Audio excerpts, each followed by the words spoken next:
Oh, now you done it.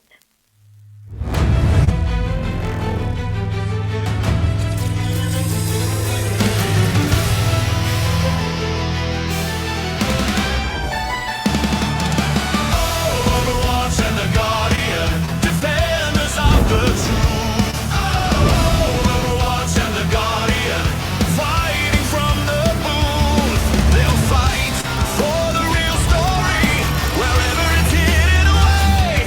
Overwatch and the Guardian are there every day. It's Overwatch and the Guardian against the narrative. The enemy fighting to save the day. They never give up, they're always there, forcing the normies to take red pills every day. Overwatch and the Guardian, defenders of the truth. Overwatch and the Guardian, defenders of the truth.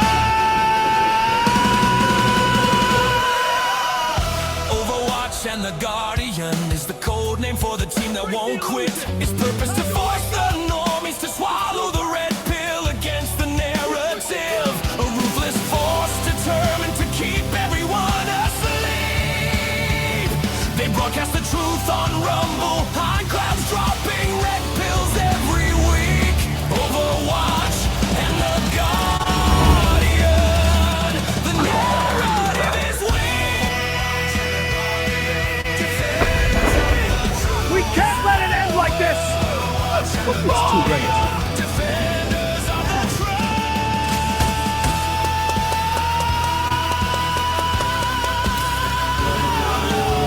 Overwatch and the Guardian. Overwatch and the Guardian.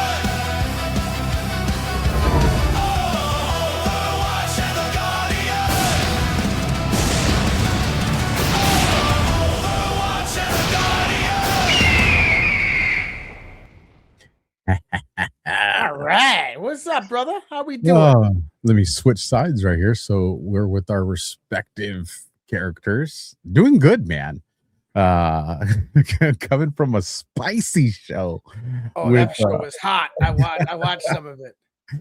It was spicy. I was like, this is the way you work up your Thursday night. So, but no, excited about this show. Excited about our surprise guests at the front end of this. Excited for the conversation we're going to be having tonight.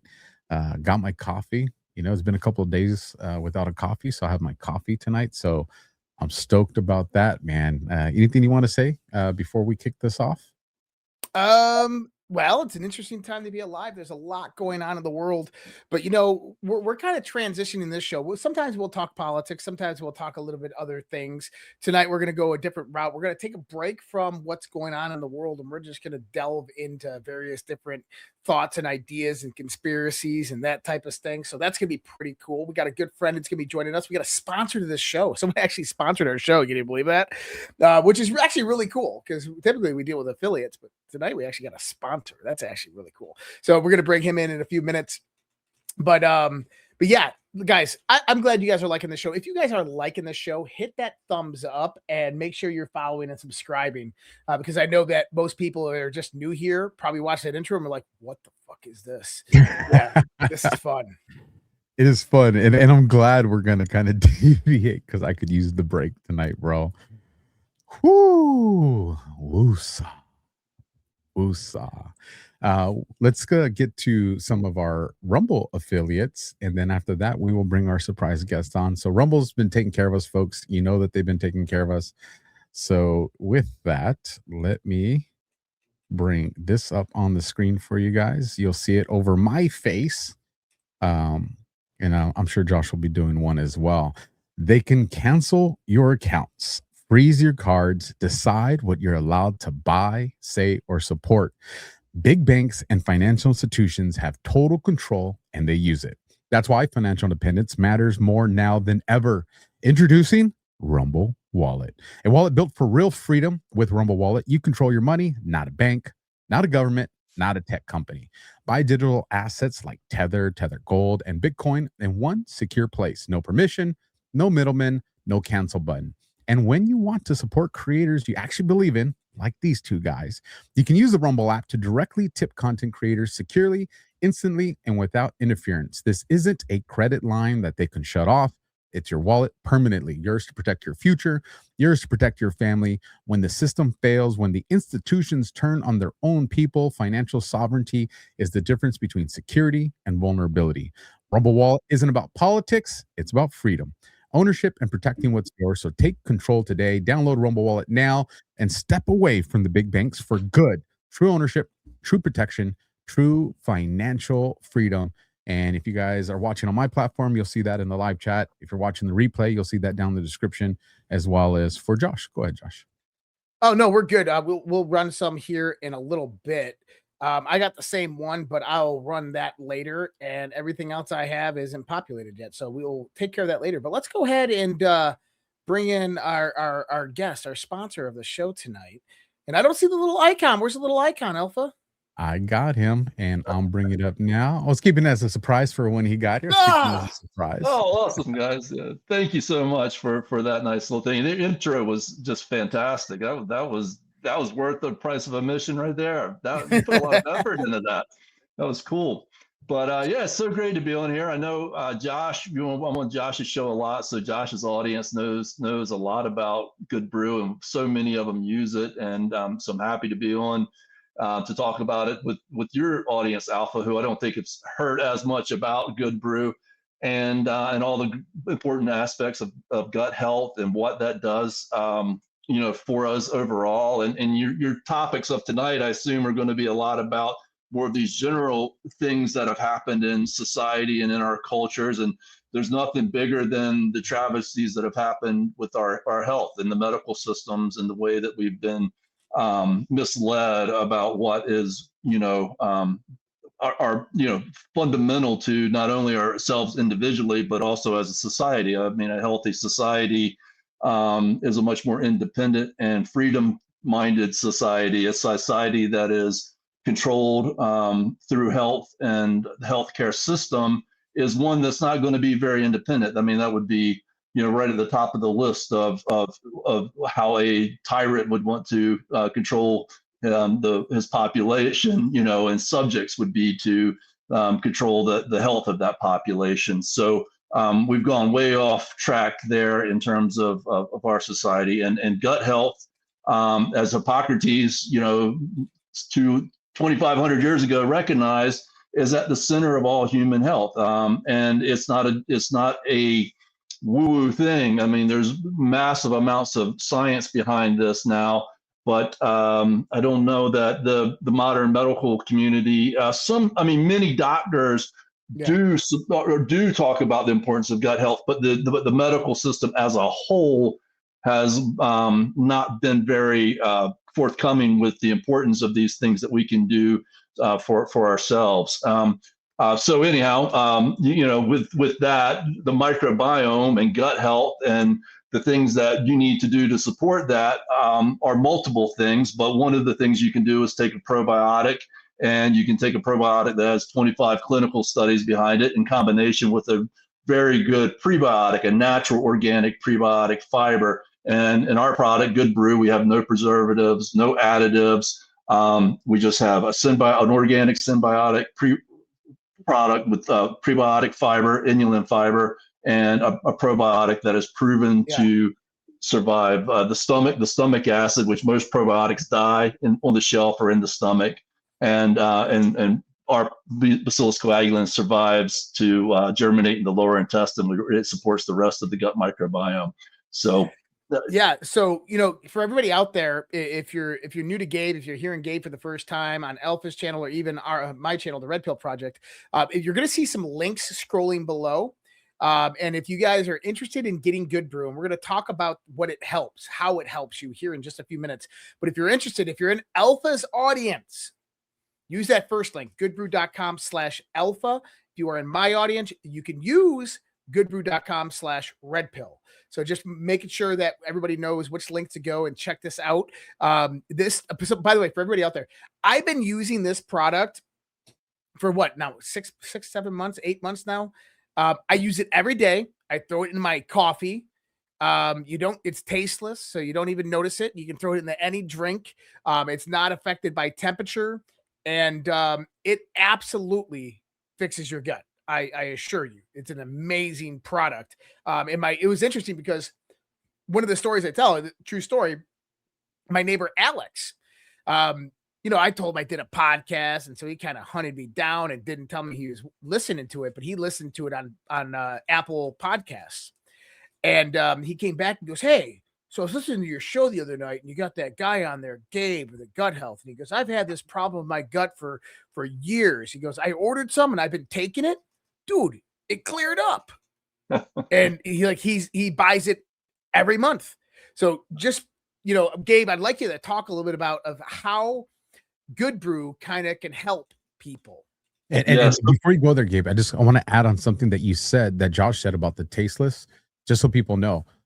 If you run out of your favorite healthy coffee, like I did, you can throw it in with some freshly squeezed orange juice or lemonade or even water, and you're solid. You're still not going to taste it.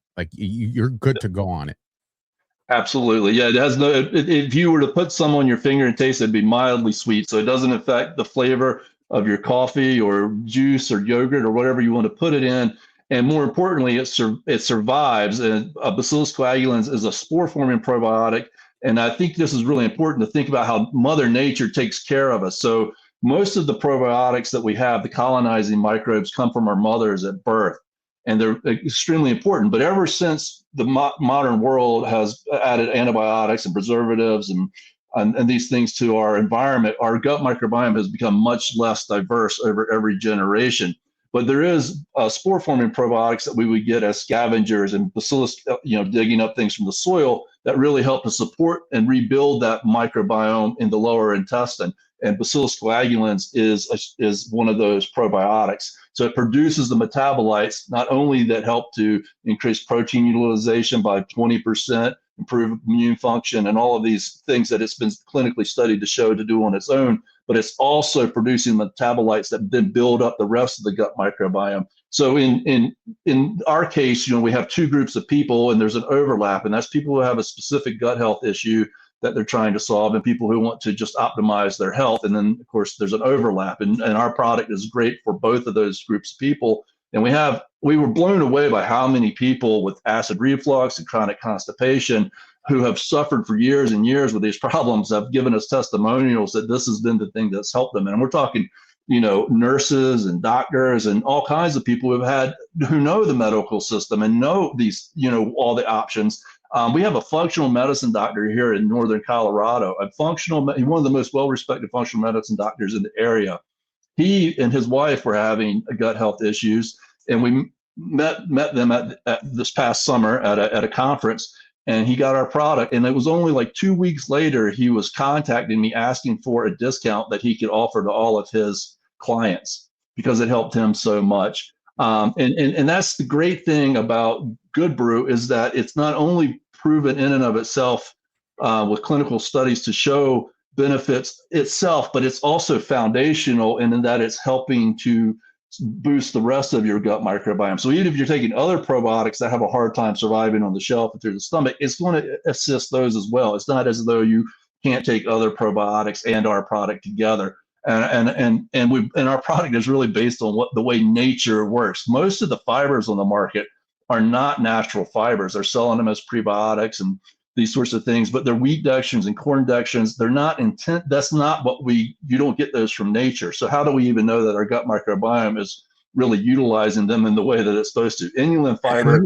Let me highlight that part you just said right there, Gabe. So this is not a corn-based or a soy-based product.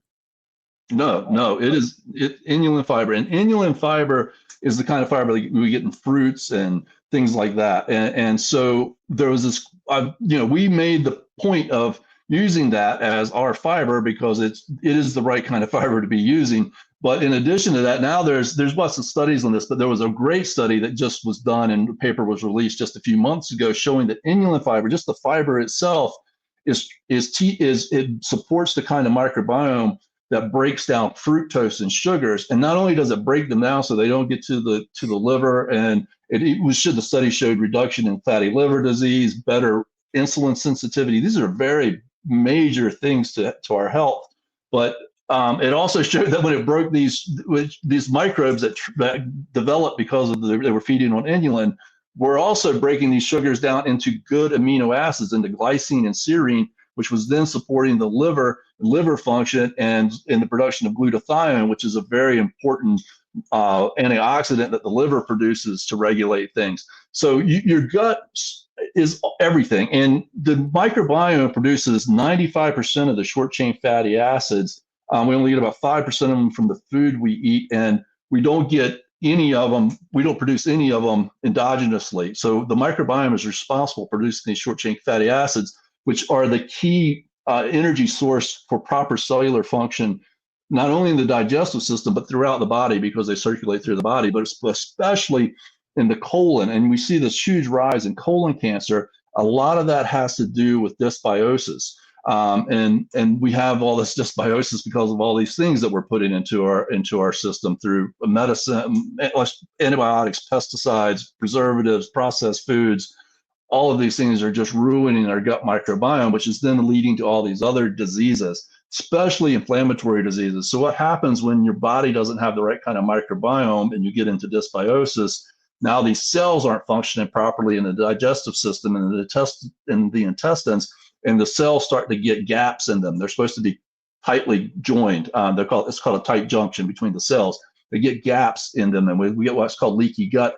And things start getting out of the digestive system and out of the intestines that are supposed to be in the intestines to get outside of the digestive tract, and the immune system attacks them, and especially proteins. So our body does not digest whole proteins. So if you're taking collagen or something like that, it has to be digested down into peptides and amino acids for the body to use them. When we have these undigested proteins, and then we also have this dysfunction in the gut, which is largely because it's all cyclical, right? Like, so if you don't have the right microbiome, you're not breaking down the proteins properly, and then you're also not having good cellular activity, metabolism in the gut. And so now you have these things leaking out of the gut. Immune system's attacking this. Things get worse and they spiral out of control, and it gets into all these autoimmune diseases, and even linked to now directly linked to like dementia, Alzheimer's disease, and many, many other diseases. So, this whole idea that everything starts in the gut is it's not hyperbole. It's really based on fact and science. So Good Brew is a great way to add a real foundational aspect to your gut and your gut health every day. And it survives the coffee. We're the only probiotic that's got the research behind it to survive in coffee. And it's not because there's anything, it's a natural probiotic, but this strain that's been cultured has just been studied and proven, not only it's the stomach is actually a more harsh environment than coffee is, but so it's proven to work in coffee. It doesn't affect the flavor of your coffee. And another thing is that because you use it by a scoop, you actually get enough prebiotic fiber to make a difference. So even in these capsules that say they have prebiotic fiber, there's not enough room physically in the capsule to hold enough fiber to be a significant amount of fiber. So because you can use Good Brew by the scoop, not only are you getting something that's really easy to add into your routine, but you're also getting a significant amount of this prebiotic fiber, which is key. It's a key part of it, the fiber and the probiotic together. And even more importantly too, is that you can adjust it to what works for you. And everybody's different. And we always tell people, start really small and then adjust and see where you end up. Yes. Exactly. A lot of people just use one scoop. I mean, even people with really serious digestive health issues just have used one scoop and found that's what works for them. I use 2 scoops a day. So if you get a container like this that's based on 75 servings, which we use as 2 scoops, but you're a 1 scooper, you get 150 servings in this, and we price it really well. We could price it a lot more, but we know we have so many people who reuse it and rely on it. Our aim of our business model is to make it something that people can continue to use, not something that we just charge a whole lot for one time. So it's already priced really well. But if you use the discount code REDPILL or the discount code ALPHA at checkout, or the / either way you get to it, you get another 10% off of this. And we're supporting, and obviously that we love to do this because we're supporting you guys and it all works together. So use alpha or red pill at checkout for 10% off, or just use the slash red pill or slash alpha, get 10% off. And we also have a special one there tonight. So if you're somebody who's been using Good Brew, the large is always a really good deal. And we always also have permanently a really, really good deal, which is the 3-pack of larges. So a lot of people, rather than doing a subscription, will just buy the 3-pack of large, and then they know when they're getting low, they'll just order that again, and it lasts a really long time. But if you're a first-time customer, I recommend, just using a large or less, or a medium. And tonight we have also a special on the website. I don't know if you guys could pull that up or not. If you can, it's okay. If you can't, it's okay. But we have the 2 mediums. So there's a special on the website to get 2 mediums at a really discounted price. That's a really good place to start if you've never tried the product before. Those 2 mediums allow you, or if you're sharing it with somebody, it's a great way to share it with somebody. So we have the 2 mediums, which you kind of basically base it about the same price as per scoop as the large, but it's only like 120 scoops. So that's a great thing there. Okay, and then 1 second. Go ahead. 1 second. So someone asked a question, is there any natural quote unquote flavors in there? And if you actually scroll down on the website, you're going to see all the ingredients right there: organic inulin and bacillus coagulans. That's it. There's nothing else added in there. There's no additives, no extra flavor enhancers or anything like that. So just for those questions out there. And then someone asked, what was it? What is the result of taking too much? You go visit Uncle John. So you visit Uncle John quite a bit. He's talking about the porcelain throne, and you will find it. Like for me, I'm at about a scoop and a half is where I'm at, and you'll figure it out pretty quick where the perfect one is for you, and you will feel good. There was somebody that brought something up, and we talked about this the last time we talked, Gabe. For those people that like iced coffee or a cold drink, there's a method to this because of the cold drink. Do you want to cover that real quick? Yeah, definitely. Put it in, even if you're drinking hot coffee, put it in first. That way it dissolves and you don't get the steam on your scoop. But if you're using it with ice, like anything, the ice will freeze it before it dissolves. So mix it in before you add the ice, or mix in a little bit of hot water. Go ahead and stir it into something hot or some hot coffee, just a little bit, and get it mixed in, and then make the ice drink with it. If you're doing it in a smoothie, the only thing I would say about the smoothie is, this is just me anecdotally thinking about it, is put it in at the end. Don't put it at the beginning if you're using a blender, because the shear force of a blender is different than heat or other things. That's a different kind of force and stress. And so I would only put it in at the end of blending, so just in those last few pulses. And don't put it in before a filter. So if you're making juice or anything like that, put it in after a filter so that you're not filtering out anything. Yeah. We have people put it in yogurt and stuff too. And even with people with acid reflux, we have people tell us that they sometimes will take it just dry. So there's something with that. Yeah. What other deals do you have going on out there, Gabe? So we have the 2 mediums, and then we also have, and I want to ask you guys, so what I was thinking, we have 25. Now this is something else will really, I think, add to your conversations tonight. This is one of the biggest massacres in human history, was the COVID vaccine. And Ed Dowd, who is just a world-renowned financial person, wrote this, actually there was 2 editions of this, Cause Unknown.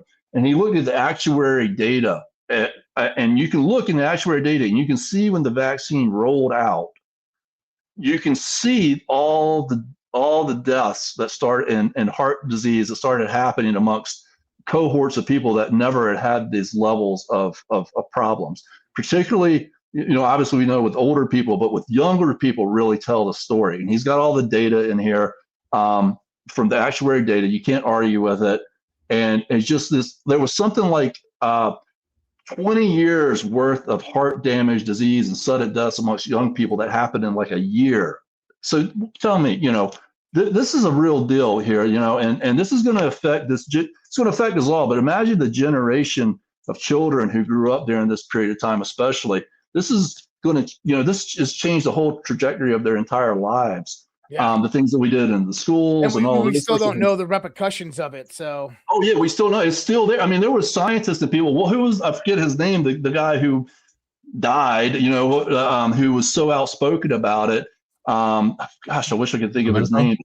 Yeah, probably. But he, he was saying he was like put in a time. He was at like a time, ticking clock on what was going to happen in 5 years after the vaccine and that sort of thing. So you're right, Josh. I mean, we just still don't even know how it's affecting us. Well, there was Gert Vandenbosch, who was one of the originals that came out about that. He is still alive, but I think you're referring to what is his name? He was a Nobel laureate, Yeah. and he died a few years ago. Yeah, and so I mean, he said that he was saying they were going to come after him. But anyhow, we have 25 of these books. I was just going to give them to the first 25 orders, unless you guys have a better idea or somebody wants to make people with a comment or something. But there's 25 of them. If you have a better strategy for how to allow people to get these, we're happy to get them in people's hands. And it makes a great. This is a book. I want to say something else about this book. There's certain books in history.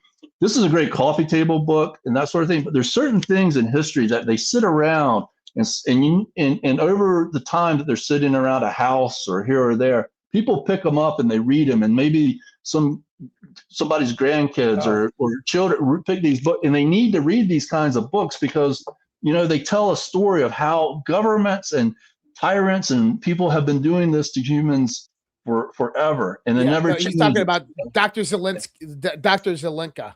Dr. Zelenka is who you're talking about. But also there's Luc Montagnier, Dr. Luc Montagnier, who was very outspoken about the vaccine and the COVID. But so you got that book's going to the first 25. Yeah, that's the best way I can think to do it. I'll just look at the orders that use alpha or red pill, and the first 25 of them will also get this book sent to them. Ladies and gentlemen, start your engines. There you go. But so we have, and Josh, I get so much research and everything coming at me. When we first started talking about good brew and gut health, we talked about some really specific things that I think like the gut lining. Your gut lining is all supported by the gut microbiome. The large intestine is an organ that we have in our body the role of the large intestine is to support the gut microbiome. That's the role. So we have an organ that God gave us specifically for housing our gut microbiome. That's how important it is to our health. B vitamin production. The gut microbiome doesn't only help us get B vitamins from the food we're eating, but they actually make B vitamins. Calcium absorption. This is extremely important that our gut microbiome and also inulin fiber play a major role in getting calcium freed up from the food that we're eating, but also in how it gets transported across the lining of the intestines. It plays a role in actually getting it across. Same thing with many other nutrients. So I don't know, we can talk and talk and talk. I mean, we always covered these subjects, and I think as I get more information, it's harder for me to actually talk about it because there's so many different things. But muscle recovery is another one. Our Bacillus coagulans, the strain of Bacillus coagulans that's shown to increase protein utilization with clinical studies that's in Good Brew, has also been shown to help, say, athletes recover in muscle recovery. And I noticed that myself, something that I noticed, and it's some of those things that just sort of dawns on you. I'm like, why am I working out and not feeling as sore? And I was like, oh yeah, it's the protein utilization. But also as we get older, proteins are not just for muscles. Our whole body runs on proteins and peptides and amino acids. Everything does. And so protein utilization is very important for all functions of the body. And also, as we get older, one of the things they know about aging is that it's harder for us to uptake minerals and proteins. And those proteins utilization as we get older, it leads to muscle, fatigue, and then frailty, and then falls and that sort of thing. So it plays a huge role everywhere. I know you guys got a lot to talk about. I really appreciate it. But I'm Gabe, so happy to be a sponsor and actually have the Good Brew logo right there, man. Great job, So love it, Gabe. Love it, Gabe. Guys, you can go over to those links right there. They're scrolling below. For Alpha, just go to goodbrew.com/alpha. And by the way, brew is spelled BRU, so it's GOODBRU.com/alpha. Alpha, ALPHA, or Josh's website there, goodbrew.com/redpill. Gabe, appreciate you joining us, man. We're going to have to definitely have you back on. Thank you so much, man. Thanks, guys. You guys have a great evening. Thank you. You too. Take care. Bye. You know, there's a lot of people watching the show right now. I would invite you, no, I would challenge you to not only go visit those links, but share them on your social media.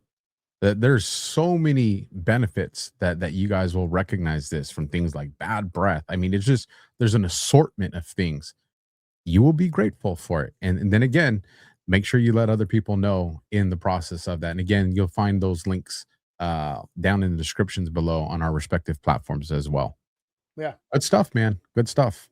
It is. It's great stuff. And so appreciate you, Gabe. Thank you so much. And for everybody out there who's already supporting us by going over there and getting that great product, appreciate you guys. So what I'm going to do right now is my stuff just populated. So I'm going to go ahead and knock this one out real quick. It's the same one that we just talked about. And what we do next time, Alpha, is one of us just has to say it and we both click it. That's what I just realized. You have to explain that to me later. So I'm going to read this one, but next time both of us click it and just one of us says it. Oh, that's all you have. I'm tracking. Yeah. Okay. I think I understand you. I'll confirm after the show, but I think I'm understanding. Look, they can freeze your account, shut off your cards, lock you out of your own money overnight. Banks don't protect you. They can't. They control you. That's why real financial freedom starts with ownership. Introducing Rumble Wallet, a non-custodial wallet built for people who refuse to give up control. With Rumble Wallet, you don't just buy digital currency like Bitcoin and Tether. You can own Tether Gold, real gold on the blockchain. Through Tether Gold, you can direct ownership of physical gold bars, each one fully allocated, verifiable by serial number, purity, and weight. This isn't paper gold. This isn't an IOU. This is real gold without bank vaults, storage fees, or gatekeepers. You can buy, sell, or move it 24 hours a day, 7 days a week, even when traditional gold markets are closed. And if you want, Tether Gold can be redeemed for physical gold. That's power. And when you support creators on Rumble, you can tip them directly using Rumble Wallet, peer-to-peer and outside the banking system. No permissions, no middlemen, no cancel button. The wallet is yours forever. And appreciate that, Rumble. And yeah, Rumble's got a good thing going on with that Rumble Wallet, people. And by the way, if you remember when gold skyrocketed to like $5,700 and then it dropped down the next day, if you wanted to sell it and take profit, you would have been able to do that with Tether Gold. Just an FYI. But you can't do that with your gold in your IRA and stuff. So just keep that in mind. FYI. But Alpha, what the hell are we talking about tonight? So this one's, man, I like this one. I'm excited because I know you're going to educate not just me, but the entire audience on this. I thought you were going to educate me on this. The Mandela effect. You know, it's one of those things where, you know, if you're unfamiliar with it, you know, we're going to talk about it right now. There's a lot of people. It takes us into the conversation of parallel timelines, parallel realities, alternate universes. Like it gets pretty wild pretty fast. And so if you're like the Mandela effect, I've heard about that before. What are you guys talking about? Let me bring up some examples that you're like, oh, Nelson Mandela. There are people that are like, no, that guy died a very long time ago. And other people are like, no, he didn't. He just died. It just got reported in the news. And people go as far back as like, no, like he died a long time ago. And I remember the president said something at his funeral, like very detailed, specific about it. So some people remember him actually dying in prison. Mm-hmm. And then many others remember him dying in the mid 2000s. And so this is kind of what coined the term Mandela effect. Because people began noticing subtle differences in reality after this. Another one is the what was the name? Now I'm going to forget the name of the movie, but it's the Sinbad movie. I can't even remember the name of it. I'm trying to. What the heck was it? Wasn't it called Sin? Was it? No, it wasn't called Sinbad, or was it? No, it was. 1 second, I'll find out. Here, you look it up. While you look it up, I'll talk about another real popular one everybody remembers. Is it the Bernstein Bears? Or is it the Bernstein Bears? I'm from a large Shazam. It was Shazam. And dude, you know we watch that like every week with like our friends and our cousins. Yep. But it was actually Kazam with Shaquille O'Neal. And that's just racist that you get the black people mixed up with the wrong letters. It was Sinbad, bro. It was. Dude, I remember Sinbad. Because it was but Sinbad. So my thing, for everybody out there, if you're wondering what the Mandela effect is, there's tons of different. I was looking for a video short, the kind of maybe this one will work. Yeah, let me pull this one up. Maybe we can play this real quick because this will help people get an understanding of the various different Mandela effects and what they are and what we're talking about. And then I'm going to tell you my experience with Mandela effects. That you probably don't remember. So many people remember Jackie Robinson as breaking the MLB color barrier, but it was actually William White in 1879 who was the first black baseball player. However, he was a closeted black man, and the first openly black baseball player was Moses Walker in 1883. Quick, how many people were in the car when JFK was shot? Not 3, not 4, not 5, but 6 people. It was a modified car with 3 rows for his wife, 2 Secret Service agents, and the Texas governor and his wife. You probably remember Shaggy as having a protruding Adam's apple, but he doesn't actually have one at all. The Raisin Bran son has glasses, right? Wrong, he doesn't actually have any glasses. Many people remember the Mona Lisa to be fairly stoic in expression with a slight smirk on her face. She actually sports a pretty noticeable smile. Popular to contrary belief, this isn't the Starbucks logo because she actually has a star where the tip of the crown supposedly is. And lastly, you see this every day, but what's the correct order for a traffic light? If you said green on top, you'd be wrong. Pretty cool, right? Here are some Mandela effects. So that's just a few, right? And I mean, you got the Monopoly Man and the monocle. Dude, you're in my headspace already, bro, with the traffic lights. So you got Jiffy. You remember Jiffy peanut butter? Josh, before you go to Jiffy, dude, I was a cop for 14 years. The green is on top. Nope, green's in the bottom. I just noticed that today. Listen, bro, I sat at intersections waiting for people to run the light. I've never heard that one before. That one right there just got me twisted. No, the green light's on top. Let me know in the chat. The cornucopia and Fruit of the Loom. Well, listen, so like with the cornucopia, Fruit of the Loom, Bernstein's, Jiffy, like I'm with those. I'm like, maybe what? You're not going to get me on the traffic light one. 14 years, Josh. 14 years of 12-hour shifts, driving through intersections, parking. So let me ask you this, and maybe this will help spark your memory. Where's the red? On the bottom. Really? Yes. We're from different realities, bro. Mine has always been green on the bottom, red on top. Because red on top is the hierarchy, right? Stop, yield, go. Man, I'm gonna remember learning that. Stop, yield, go. I'm gonna go drive through an intersection after the show, bro. If you guys made me jump timelines with this specific show, and that's where I want to get into this with Josh eventually, is can you make yourself timeline hop? And the reason we'll talk about that here in a minute. So because here's the thing, I'm telling you, Pikachu? Yes, of course. Does Pikachu? Which one is Pikachu? Left or right? One on the left. One on the left. Nope, it's the one on the right. Pikachu does not have a black mark on his tail. Nope. No. Listen, are we talking? Here's where I want to go with this. I want to have fun with some of these examples. And if you can find the Bernstein Bears one, man, I'd really appreciate that because, you know, a lot of our generation, a lot of you Generation Xers will remember Bernstein, but it's yes. See, that's Bernstein, but I remember Bernstein. It's EIN at the end. So I remember I have all of these books from when I was a kid, and it's the Bernstein Bears. Bernstein Bears, not Stain. Steen. I agree. And the thing is we read these things over and over and over. And but here's the thing, you will get people that do remember it the other way. And you know, this is one of the biggest ones right here. Monocle, absolutely a monocle. 100% monocle. No monocle. If you go to Target tonight, folks, and you buy Monopoly, there's no monocle. Nope. And for those of you say, well, maybe they just changed the logos in the stores. Go search out any photos to try to find it. And you won't. Let me ask you this. In Star Wars, The Empire Strikes Back, when Luke is there and Vader's got his hand out. Oh, I know this one. You believe he Luke, says, Luke, I am your father. father. He says, no, I am your father. No, he doesn't. No, he doesn't. Listen, I'm not a Star Wars nerd. That's 100% CanCon, but we've all seen that clip, and he never says no. So in As a Snow matter of White fact, and the he Seven, goes like this. I'll do it. Luke, I am your father.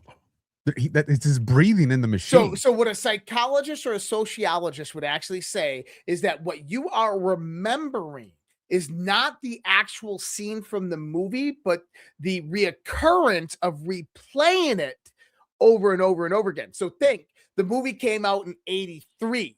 So your brothers, your father, your family go about and you play around in the backyard and you observe them playing in the background. Luke, I am your father. And you see this and then you replicate that. And that becomes the consistent memory of what actually happened. So this is what a lot of people are saying actually it was. And with like the Monopoly Man, there was like a banker with a monocle that was very popular during those same times that people would associate with Monopoly, but wasn't associated with Monopoly. So people try to do like this cross correlation. This is what a psychologist or a sociologist is misremembering. But in all honesty, I got a very good grip on reality, and I've done this for a very long time. I observe my reality very, very precisely. Even to this day, I notice subtle changes. For instance, I have my military uniforms, right? I still got every single one of my military uniforms. I'll go back, and I was stationed in Washington, D.C. for quite a few years. And so you got your rocker and you got your patches for your command. And I'm like sitting there looking, I'm like, that's not my command patch. That's not my command patch. That's not what it looks like. But there it is. Like, that's not how I remember it. I remember it being like this. And you go search the internet, like, where the hell is it? But then you got like Fruit of the Loom and the cornucopia. It absolutely had a cornucopia. It did. It did. And then Febreze, you remember Febreze, the spray? I do. What are they? I didn't even know Febreze had one. How many E's in Febreze? Or Two. how do you spell Febreze? Well, I guess 3 would be, you're going to put me on the spot here. Febreze. So 4 E's. Just one E in the middle. FBRBREZE. Looney Tunes. Double O's. How do you spell tunes? TOONS. Nope. TUNES. No, I know that's the way they show it now, but I know for a fact that's not how I remember. I know. I'm 100% agree with you. So the question then, because I know everybody out there has seen these. I want to go back to the example. So if they want to say Luke, I am your father one is repeated, maybe there's an argument to be made there. But I know one that you weren't out there on the playground doing this all the time, and we all still remember it. Mirror, mirror on the wall, who's the fairest one of them all? And they're saying it's the same thing. It's the same thing. So you can take that from a movie or from a book where someone is misplaying it or misrepresenting it. Mirror, mirror on the wall, when she's actually saying magic mirror on the wall. Who's the fairest one of them all? Nope. I'm just not buying it. So are we talking alternate realities? Are we talking, are we talking simulation? So here's something that I've heard, and actually I kind of like this theory, and I'm open to any of it, and I look forward to how this unfolds. When I was researching this way back in the day, one of the theories that I came across is, for alternate realities, is that every time we come to a juncture where we make a choice and we make that choice, well, there's still the reality of the other choice. So every choice branches out in a different direction. And then down that timeline, there's a choice. And then that branches out. So you get this like whole root system of all these different choices. And there's all these different realities that exist. So in physics, in quantum physics and theoretical physics, there are these ideas of convergent and divergent time delineation, right? To where it branches off. There's a great popular Fox show back in the day called Fringe that was actually about that, which you should probably watch. There's also the multi-universe theory instead of just different timelines, is that there's an infinite possibilities of every probable moment, and those infinite possibilities spawn new probabilistic universes. And this is actually a really good theory. This is really cool theory, actually, because and I'm going to get a little personal here for everybody, because this is actually a real story that really, really happened to me. After my father passed away, I kept on having a recurring dream. And the recurring dream was my father driving down the street and hitting a tree and getting ejected from the car. And then waking up in his bed, oh shit, oh my God, oh my God, oh my God. And so I tell my older brothers this, and they go, dude, you know dad got in a car accident when he had no seatbelt on, hit a tree, and got ejected from the car, right? And I'm like, I did not know that. But my dream correlated to a theory. And I honestly think that this was my father talking to me. Is that, and I know there's a lot of religious people out there, but just use your imagination for a little while and take a walk on the wild side, because this is going to get a little fringy. This is my theory. You remember that episode of Rick and Morty where he puts the headset on him and he plays the game of life, and he goes out there and he lives this 68 years of the one guy, and he comes out and he goes, oh, where's my wife? Where's my kids? And he's like, oh my God, you lasted 68 years. That's like a new record. And he was only in there for 5 minutes. It's the same idea, is that when we die in this life, you don't actually die. You wake up in some other time frame to where you're still alive. So for instance, something horrible happens to someone, and tomorrow that stranger person goes out there and gets in a car accident and dies. Everybody in this timeline, in this delineation of time and reality, that person's gone. But for that person, they're waking up in their bed out of a nightmare going, holy shit, what just happened? And maybe it's 2 years down the road and they have memories of the last 2 years. And like, I remember something completely different, but I'm coming up from a dream. So I guess it was just a dream, and they just go about their life. And so your whole life, even that you're 89 years old, 90 years old, and all of a sudden, you pass away and you wake up, you're 27, and you're like, what the hell just happened? Man, I thought I was an old man, and it was just a nightmare. And you go about your life. So like Groundhog's Day, the movie, is that kind of symbolism as like a glitch in that reality where you're not progressing, like you're stuck in that glitch of what you're actually talking about? Yes. Dude. So, but that brings aligned the idea of simulation theory. That brings about the ideas of things that a guy by the name of Philip K. Dick talked about. And if everybody doesn't know, Philip K. Dick was one of the most influential science fiction writers ever. His works explored reality, simulation, artificial intelligence, time, memory, and alternative timelines.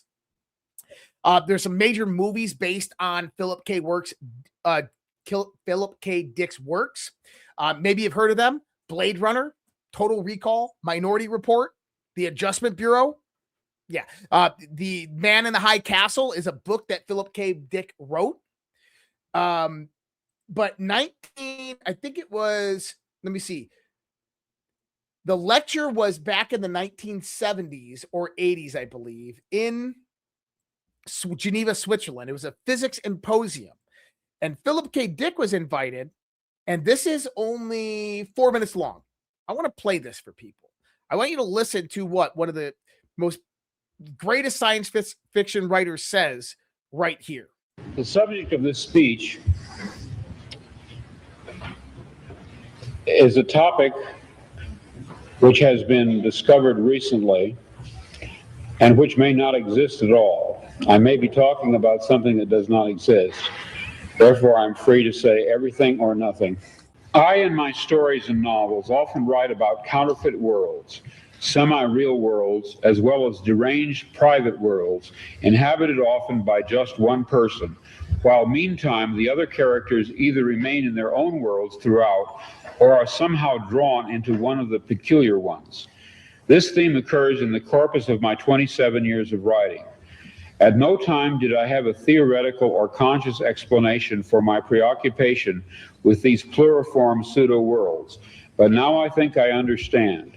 What I was sensing was the manifold of partially actualized realities lying tangent to what evidently is the most actualized one, the one which the majority of us, by consensus gentium, agree on. Later that day, back home again, but still deeply under the influence of the sodium pentothal, I had a short, acute flash of recovered memory.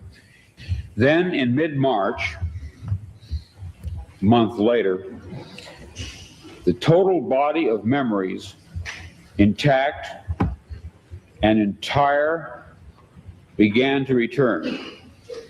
You are free to believe me or to disbelieve, but please take my word on it that I am not joking. This is very serious, a matter of importance. At that time, I had no idea what I was seeing. It resembled nothing that I had ever heard described. It resembled plasmic energy. So, by the way, that last part when he was talking about the sodium pentothal, this is like a hour-long speech that he gave. This is just fragments of it. But what he was talking about is, if anybody knows, read the book, or watched the show Man in the High Castle, that was done by Philip K. Dick. And in the first part of the actual speech, he comes out and says that that book isn't a work of fiction, it's an autobiography. And he goes, that's the world that I lived in and that I'm from. And then one day I woke up here and hadn't started having the memories of here, but remembered that world as well. And I'm going to let It him go had on. colors, it moved fast, it collected and then dispersed. But what it was, what he was, I am not sure even now. In other words, it's a common theme in my writing that a dark-haired girl shows up at the door of the protagonist and tells him that his world is delusional, that there's something false about it. Well, this did finally happen to me. I even knew that her hair would be black. I had an actual complete sense of what she would look like and what she would say. She did appear, she was a total stranger, and she did inform me of this fact, that some of my fictional works were in a literal sense true. I wrote out these dreams in novel after novel, story after story. To name two in which this prior ugly present obtained most clearly, I cite The Man in the High Castle and my 1974 novel about the U.S. as a police state called Flow My Tears, the Policeman Said. I'm going to be very candid with you. I wrote both novels based on fragmentary residual memories of such a horrid slave state world. People claim to remember past lives. I claim to remember a different, very different present life. I know. Okay. I'm not going to let everybody watch the rest of it. You can go search that out there. I'll provide the links for everybody. But I want to give you another understanding. He goes further down the road and he starts to talk about how he starts having fragmentations of reality. So he's got his most constructive reality, but then dreams bring about fragmentations of reality. And he goes, I started meeting people, and these people were having the same experiences that I were having. And we decided to observe reality. And this is what he documented with groups of people, Alpha.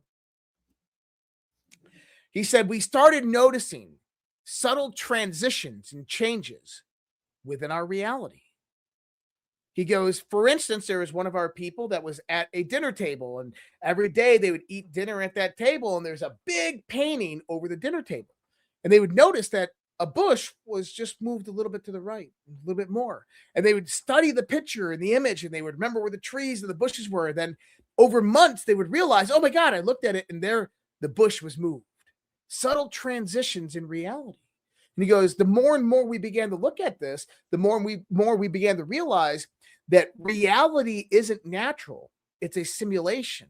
And what we're actually watching is the refresh, the updating of a computer system that tends to have error correction, and it is getting things wrong along the way when it's updating the background refresh. And so, interesting enough, this is in 1977. When video games came out, when Mario's running on the screen, there's nothing behind him, right? is that your video game doesn't refresh anything that's not being processed. If it's not being processed, it doesn't need to load the whole game world. It only loads this little segment that you're attached to.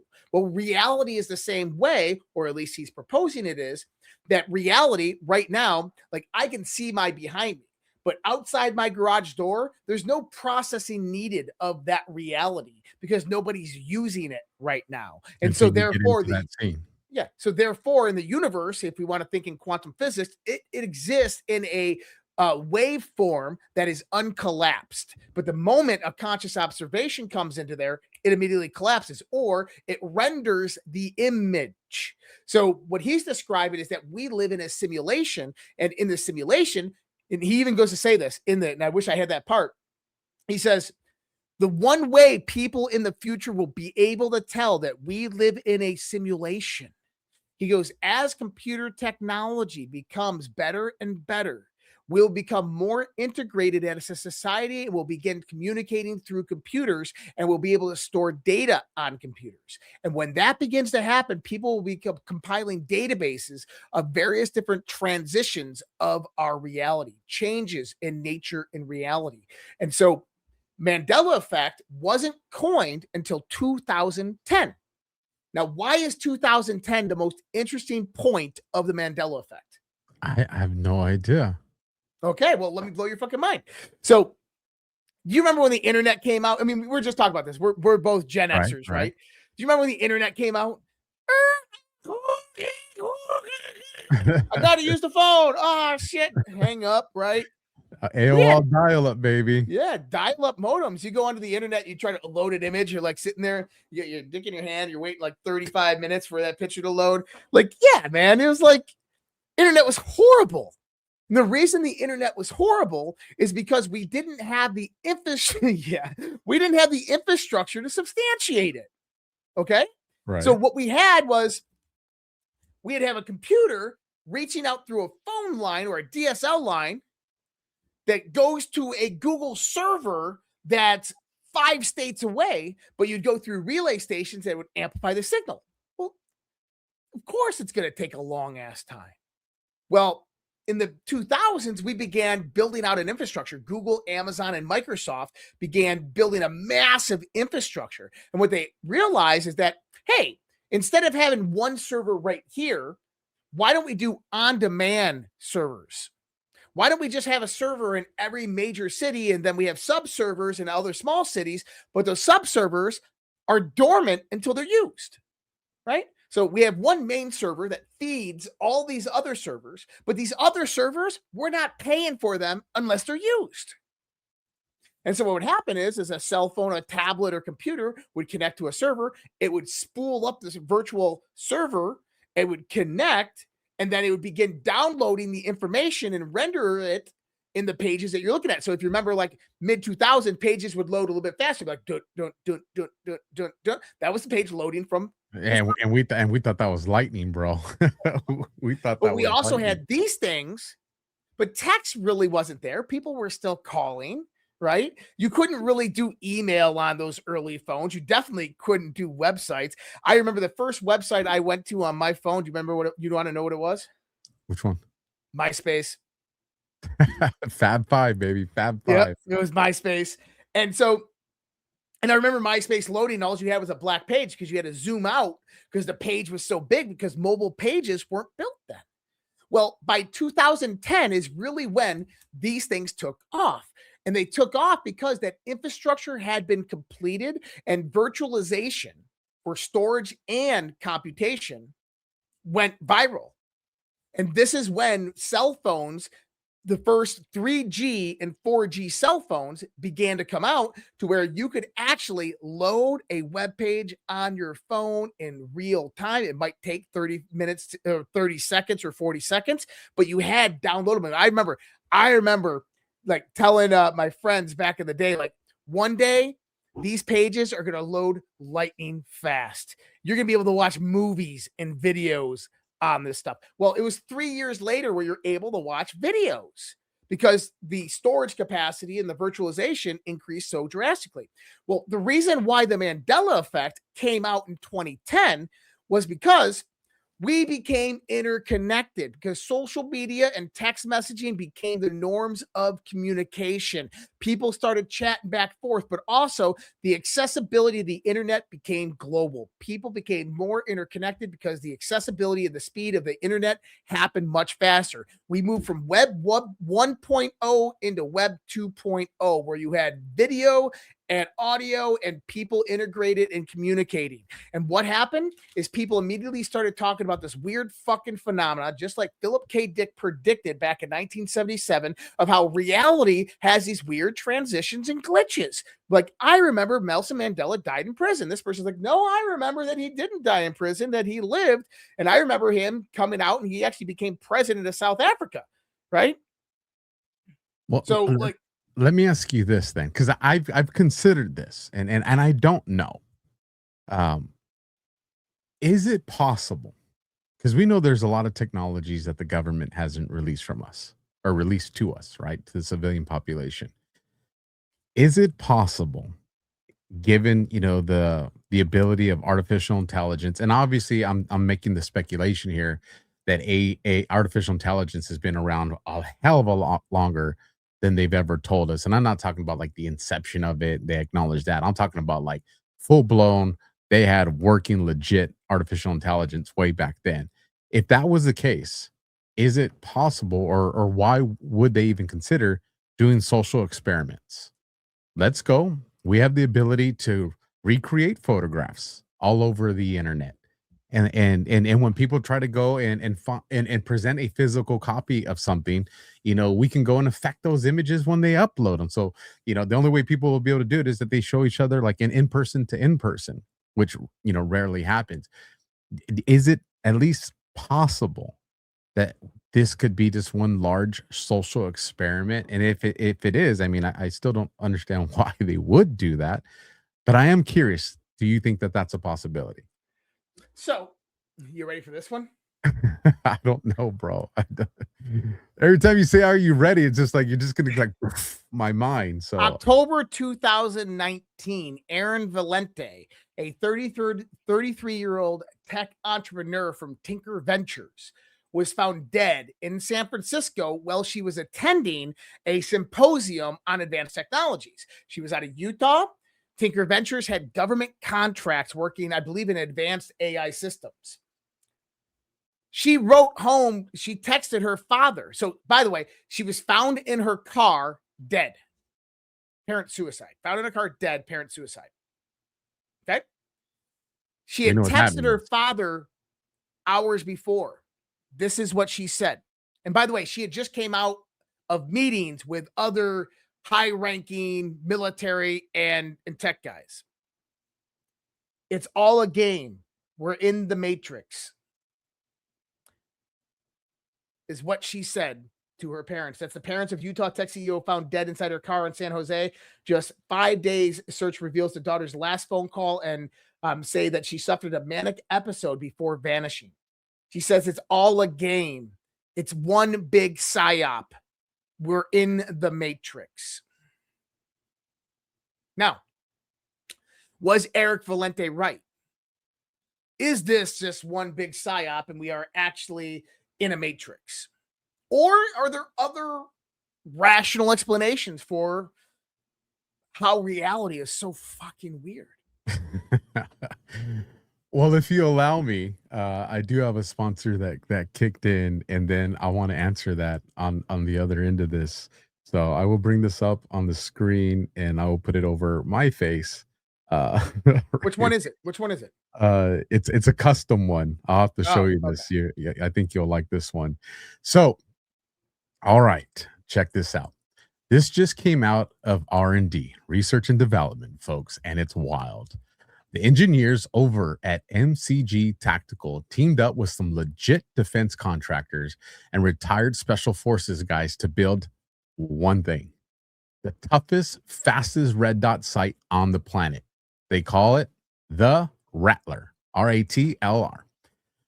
We're talking next level tech here, a special lens coating that kills glare, keeps the image crisp, and lets you zero in crazy fast with a 2 MOA dot. It's tough as nails, lightweight, totally waterproof, heat resistance, and it coat witnesses perfectly with your irons. That's the iron sights, folks. Old school. The wild part, many military contractors are dumping their $800 optics for this thing. And right now, MCG Tactical is letting my audience get this for under $60. Yeah, that's right. You get 75% off and free shipping during this launch. But heads up, their supply is tight, so they're capping it to 2 per person.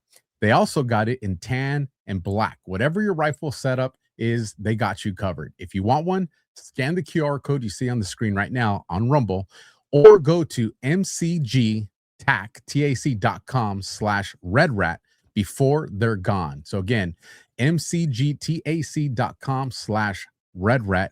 Supplies are limited, folks. Get in it and get it now. If you're watching the replay, that link will be down in the description. Hopefully there are still some there. Do you got one that you'd like to run? Nope. All right. So here's my thing, man. And you know the way I am. It's like, I know we got to break free of the matrix. Like I'm there with you, right? You know. Well, how do you define the matrix? Let me ask you that. So so number one, we have a matrix of words in our language. We do. Words are your prison.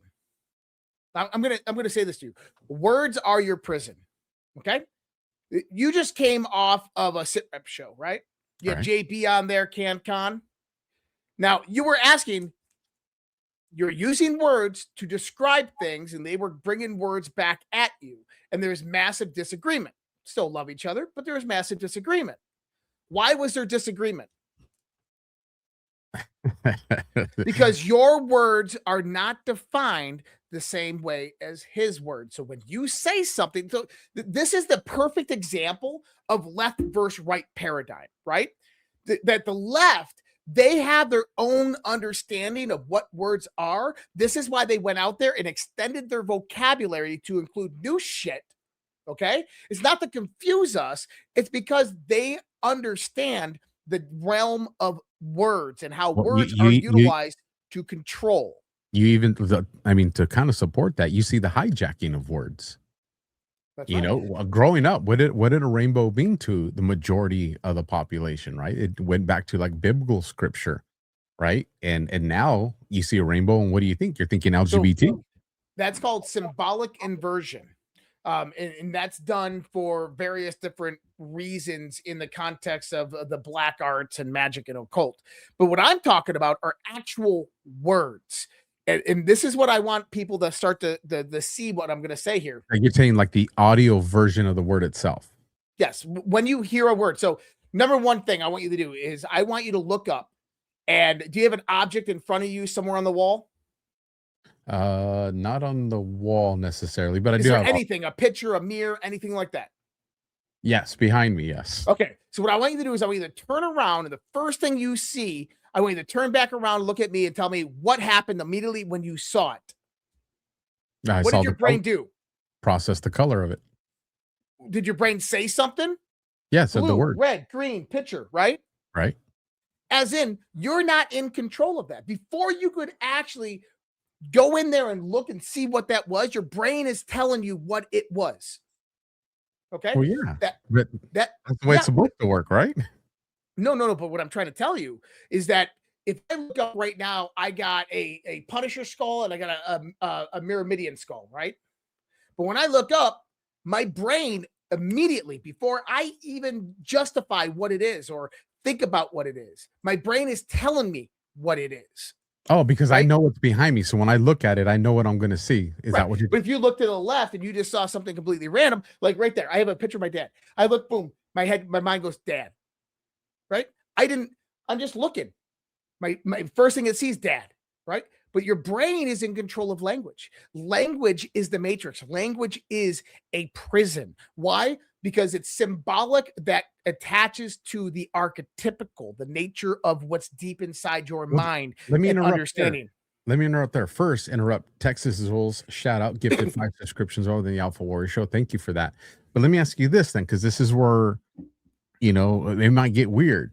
So, you know, like when my daughter was an infant, or not even infant, we'll get into like toddler. where she can't speak yet. So then what's her interpretation of when she sees the same picture on the wall or something? Because Oh, I love this conversation. she hasn't learned vocabulary yet. So she's just, I'm assuming she's just processing an image, colors and shapes. You're absolutely right. And so not only that is now extend that to the baby in the womb. Extend that to the baby in the womb who has mental processes going on where it's registering darkness, dampness, it's inhalation, it's exhalation, it feels its heartbeat, it feels the hands of the mother and the father, they hears the Charlie Brown's mother, right? Why do you think Charlie Brown was in the womb? That's why you always heard Charlie Brown's mother like that, right? He was a baby dreaming who dreamt it all up.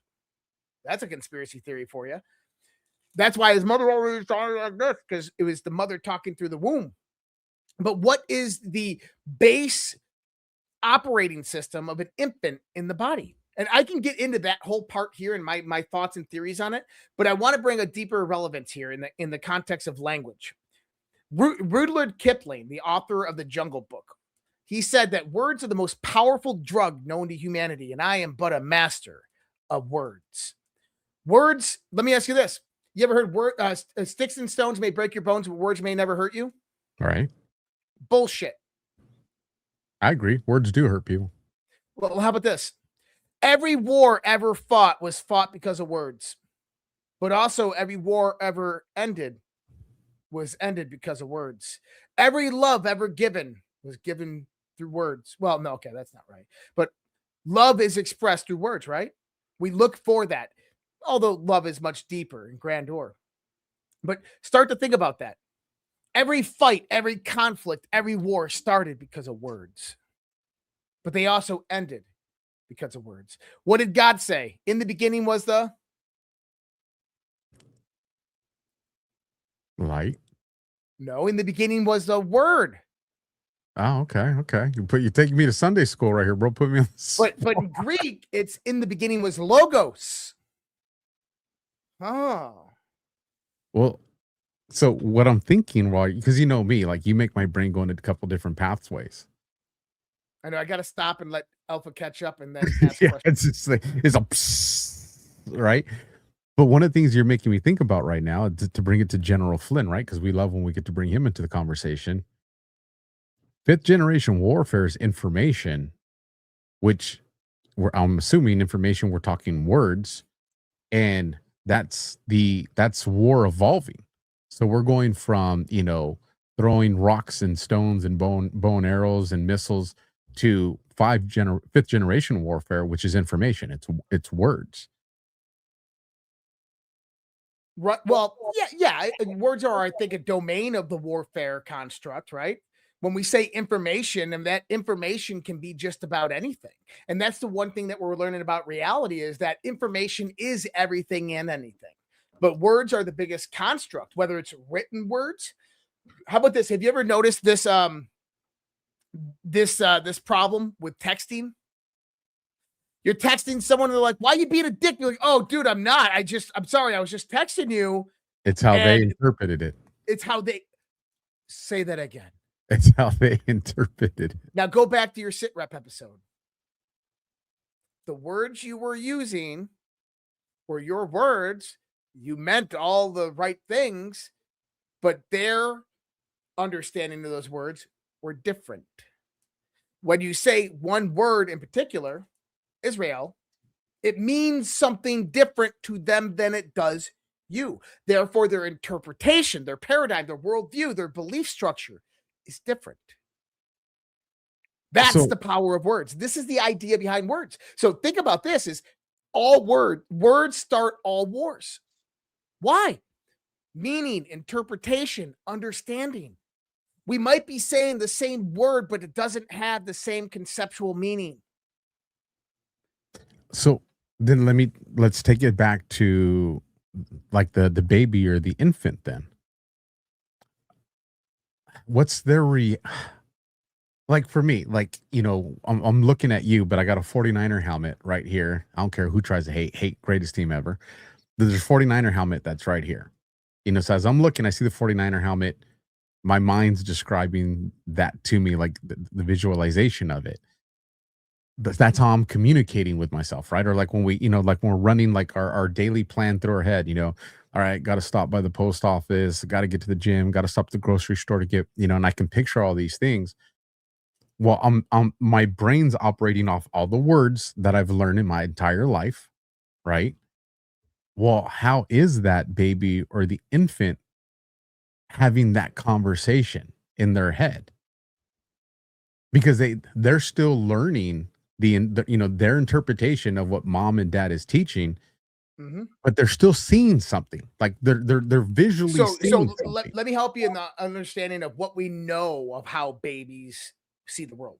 Number one is babies exist, or children up to the age of 6 or 7 exist in a very receptive state, in a very hypnagogic type of state.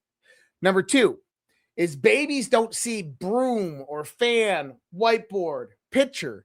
Babies see square, black, but they don't associate it with square and black. They see square. And so that square is a square. They associate like, oh, they'll see a square picture frame and they'll associate that with a book that was square with a block that was square. And that's what they will see. Then they'll see a circle and they'll be like, oh, cup, can. But they don't think cup and can. They think circle, circle, circle. But circle with circle, green, blue, circle, red, white. That's how babies think. They think in contextual format. So they think in geometry. They think in color. They think in texture. They think in taste and smell. That is how a baby thinks. Is that why that game Roadblocks is so popular with young kids? Because it's something that they're probably more familiar with, even if they don't acknowledge it. Yeah, probably. I would absolutely agree with that. Because I'm telling you, just my brain's going a million miles an hour right now. Because one of the things that I studied, with babies is how do they see? And the conversation is they don't see color for a while, right? It's black and white. And if you get, even when you're close up to them, they don't really recognize your face. Your face looks blurry, right? It takes a little while for that's where I'm going. Chromatones in the eye to actually form. Well, that's where I'm going. That's what they've told us. But as I listening to you get my brain to start critically thinking outside the box, I'm like, maybe it has nothing to do with that. And maybe what it is, it just takes time for them to put the ones and zeros together. And that's what creates the image of dad or mom or grandma. They have to download the program of reality. I mean, that's what you want to look at it like that is an infant all the way up to like 3 years old is downloading the base operating system of reality. They are taking in shapes and smells and colors and temperature and textures, and they are watching, they are seeing. The senses are developing during this time, which is also framing the neural synaptical signaling. Now, for most people, they probably just to let you know, I've been keeping an eye on the chat over here, and people are loving this conversation, bro. Good. Just so you know. Well, so most people probably don't think about how they think. I had immense kind of just moments of silence where I just thought about how I think, right? And I'm like, I try to understand. Well, let's go into this conversation because it deals with the kind of the overall conversation we're talking about. But let me ask you this. What is the base fundamental level of communication? Body language, I would say. Facial expressions? No. Nope. Wrong. Touch? Nope. Talking? Nope. Throw me a lifeline here. Well, think about it. What are you talking about here? You're talking about an action. An action is the product of something. Talking is the product of something. Both of those things come from thoughts, right? But where do the thoughts derive from? Our mind. What is a thought? Saying the mind is saying you don't even know what the fuck the mind is. You don't even know how to define the mind. That's in here, bro. What is it? How do you define it? What is? How does a thought form? It is so my brain housing group, right? That bunch of like noodles that's in there. All right. my brain housing group. Something happens, it stimulates it. It creates these sparks of energy.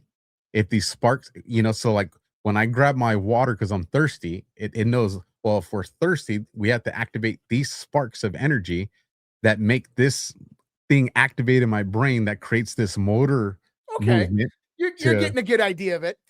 So you have synapses, right? Neurological structures. Your brain is just one big synaptical structure, trillions of neurons within your brain and throughout your whole body, right? So what a thought actually is sequences of synaptic firing in patterns over time. What do I mean by that? Trillions of interconnected neurons all firing bioelectrical signals at one microsecond. Maybe it's 280 billion firing in this pattern. At another 1 millionth of a microsecond, they're firing in this pattern. Another 1 millionth of a microsecond, they're firing in this pattern. Okay? But that's happening in patterns and sequences over time. And it happens incredibly fast. Okay? Which means that the base level of communication, all communication, is neurological. And if you want to take it to that level, what is the base interface of your neurological system? It is what? You gotta say that louder. Electricity. Okay. Okay. So the base level of communication is actually electricity. It's neural connectivity. So how does this, to bring it back to the Mandela effect, how are the two intertwined? So how are the two intertwined? Oh my goodness. All right. So number one, everything that you're experiencing right now is an illusion. It's not real. It's fake. Okay? It's fake and it's gay. Let me kind of rationalize something for you. Are you consciously aware right now? Okay. Are you in the moment right now? I know where you're going with this.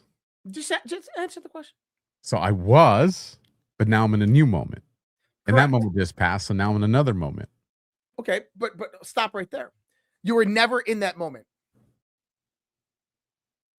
The reason why is because your whole body, how it perceives reality, is fake and gay. Let me kind of explain this. You have primary sensory organs. The strongest and most powerful sensory organ is your eyes, your left and your right. You gotta let me read a funny ass comment that came in. Go ahead. So Eric Q. Freeman says, LOL, that's why I vibe with Josh. He's taken almost as much acid as I have. I have, actually. Probably more. But so you have your left and your right eye, okay? Inside your eye, you got things known as rods and cones, and this is how you see the external world. Now, your eyes actually give off photons, but they receive photonic energy or electromagnetic energy, okay? Now, your skin, if you touch your skin, you feel that, right? But did you know that the atoms inside of your body are not actually touching anything? That those are electromagnetic forces that are repulsing each other. Okay? This is crazy. So let me give you a real life example that maybe let me finish this. I got it. All right. Don't let me forget though. Remind me shooting. Write it down in front of you. Say, don't forget. Okay. But so I'm not actually touching myself. The olfactory senses, when I smell something, that is stimulating a biochemical responses that then go bioelectrical. When I hear something, it oscillates the bones in my ear, which then produce an electrical signal. In other words, all of your sensory organs, although they might be touch and taste and smell and see and hear, are electromagnetic when they are interpreted by your brain. So this just takes sight, for example, okay? The world is coming in. Your rods and your cones in your eyes start oscillating. They send electrical signals down your optic nerve to your cerebral cortex, right back here. Your cerebral cortex is in the back of your brain, the deepest, darkest spot of your brain that's never, ever experienced light or reality in its existence. But yet, this thing back here says, this is what's out here. It's light. It doesn't know. It's never experienced light before. It's only experienced light through a secondary interaction. Light comes into the photons. Rods and cones start oscillating. Electrical signals down the optic nerve to the cerebral cortex. The cerebral cortex receives the optic nerves, not the photons. So your brain really doesn't know what's happening out here. It produces an illusion of what it believes is out there from that base level of construct of circles and squares and rectangles and brown and red and blue. It develops from that base construct your interpretation or understanding of reality. Now, here's the kicker of all of this. The processing that it takes your brain to actually do that is like 300th of a millionth of a second. That's pretty damn fast, right? But guess what? That means that reality itself, the moment, is delayed. That you experience reality in a delayed format. You don't experience reality in the now. You experience reality 300ths of a microsecond later, which means that the reality that you're actually perceiving is a snapshot in your brain of what your brain believes it is, not what it actually is, because what it actually is, your brain is now processing now. In other words, your reality right now is actually your first memory. It's a memory. You're not actually experiencing reality at all. You're experiencing a memory, a snapshot created by your brain of what it believes is actually out there. So I got two things for you, and I wrote down both of them. The second one I'll wait. So one of my buddies that I used to work with in law enforcement, he was into this. He was into the woo-woo shit, right? Like he was. And when we're talking about my very first shooting that I got in, right? Or was it the second one? No, it was the first one. The second was probation. So we were talking about this, and I'm walking up. So I'll set the scene up for the audience. I'm at the Starbucks getting coffee. That's what cops do, right? We don't do the coffee and donuts anymore. We just do coffee. And call goes out. All right, a strange ex is at the house. It's been harassing the female. We were out there the day before. Cops weren't able to make contact. A suspect was GOA or gone on arrival. No restraining order paperwork on file. Can you respond? Well, it wasn't my call. I'm rookie. I just got off probation. Literally, it was my first day. As a matter of fact, yeah, it was my first day off of training on my own, and this is the second call for service. So my second call as a cop on his own. And so I'm around the corner, and I'm like, hey, you're rookie. You got to show off to, the senior guys. You got to make them happy with you. So I get on the radio, all big bad, right, 7 feet tall and bulletproof, and say 573. I'll be en route. Right at, start. I'm literally, 30 seconds away, not even 30 seconds. So I drive up and I do and I'm setting it up for the conversation, folks. Just trust me here. So I do all the good rookie stuff. Park 2 houses down, make a tactical approach, provide the license plate of the vehicles in the driveway. I'm scanning the territory. But I remember as I'm approaching the door, I'm walking towards the front tree, and I did notice one of the windows in the garage was broken, that your attention to detail, right? And I remember as I approached this tree, that right hairs in the back of the neck start to rise up. And so I'm like, the last place that this lady reported seeing him was the backyard. So let me check the backyard, and then I'll knock on the front door. And so I proceed to the north side of the house, right? The house is a house that faces east and west. Side yards are north and south. So I'm approaching the north side of the yard, and it's an old RV gate, but it has like the mesh iron.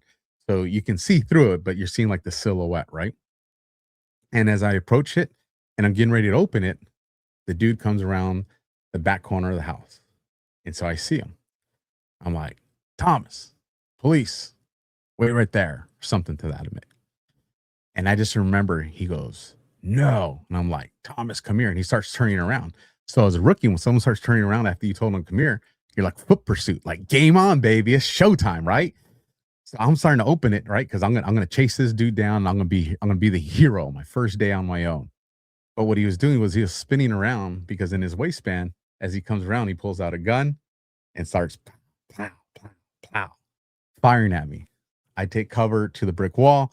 The firefight engages. I'm here, he's not. Now, I bypass all the graphic stuff because that part's irrelevant to the story. Now I'm talking to my friend about this. And like the warning senses, right? The hairs on the neck, like, how'd you know, right? And I'm telling him this, like, I'm in tune with it and all this. And he goes, no. He goes, because you saw the guy in the backyard.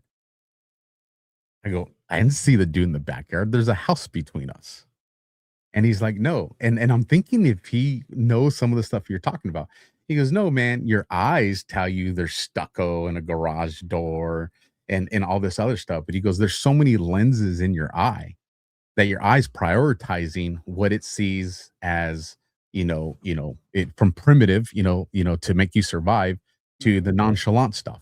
And, and that's why, like, later your brain will process something else it saw, like, ghost and etc. But to this point, he goes, you weren't seeing the stucco in the garage door. Your eyes processing, because you can see through the house. You can see through everything in there. You can see everything that's going on. It's just your house paints what you're seeing going on as there's a wall there and all this. He goes, but the reality is you see everything. He goes, we see everything. He goes, and that's why your neck were tingling, because your brain was processing the threat that was on the other side of that house of what it was. And that's what gave you pause to say, hey, I'm going to make a different approach. Now, at the time he told me that's like, dude, you're nuts, bro. No, that's not what it was. It was the hairs on my neck because of years and years of doing this from combat and all this other stuff. And he's like, no, it's the same thing in all those situations. So was he telling me something then that I wasn't picking up on that we're talking about now? Yeah, he's talking about a sixth sense, bro. He's talking about your sixth sense, that there was. So think about it like this: is I think that we communicate far greater on the electromagnetic spectrum. And so imagine this. I used to be told these stories by so people don't know this about me. I've studied the occult and the esoteric mystery schools for well over 30 years of my life, to the point where I had a teacher who was very deep into these things. I call him the magic man, not because of his magic hands, but because he could do quite literal magic. And this man taught me a lot about life and reality. And one of the things that I learned was that, well, he would talk about this. He would talk about a guru from India that is worshipped, right? Like a god. And a lot of the gurus in India are worshipped like gods. Not that I'm saying they should be worshipped or anything like that. I'm just saying they are.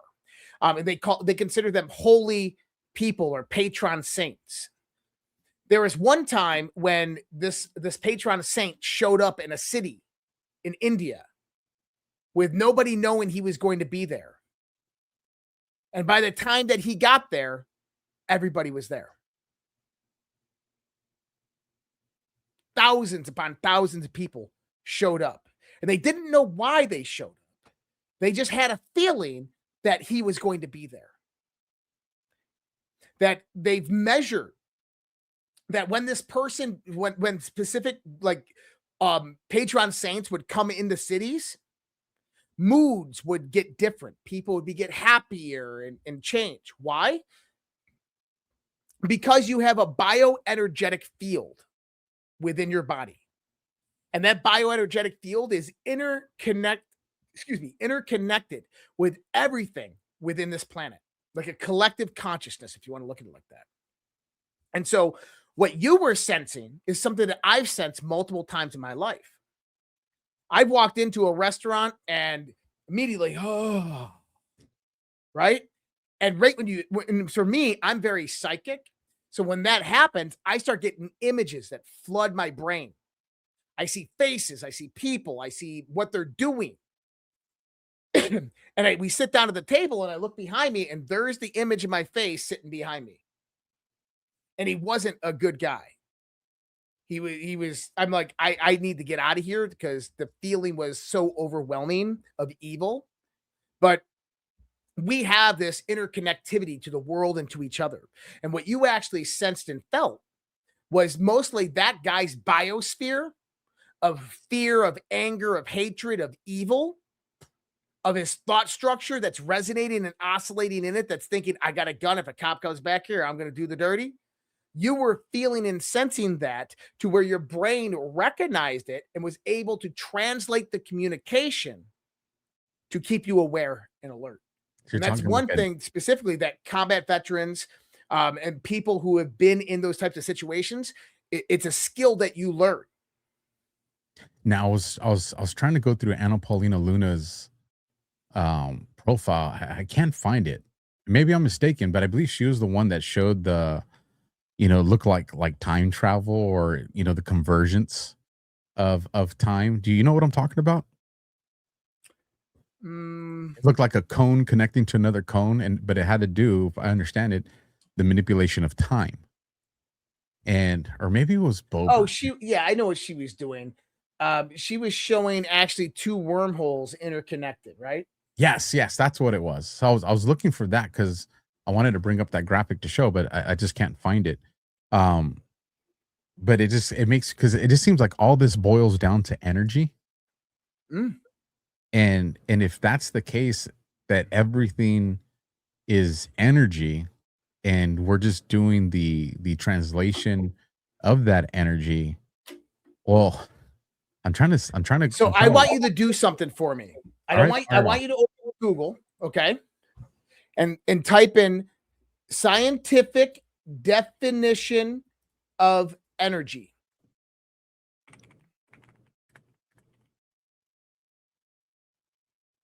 All right, ready?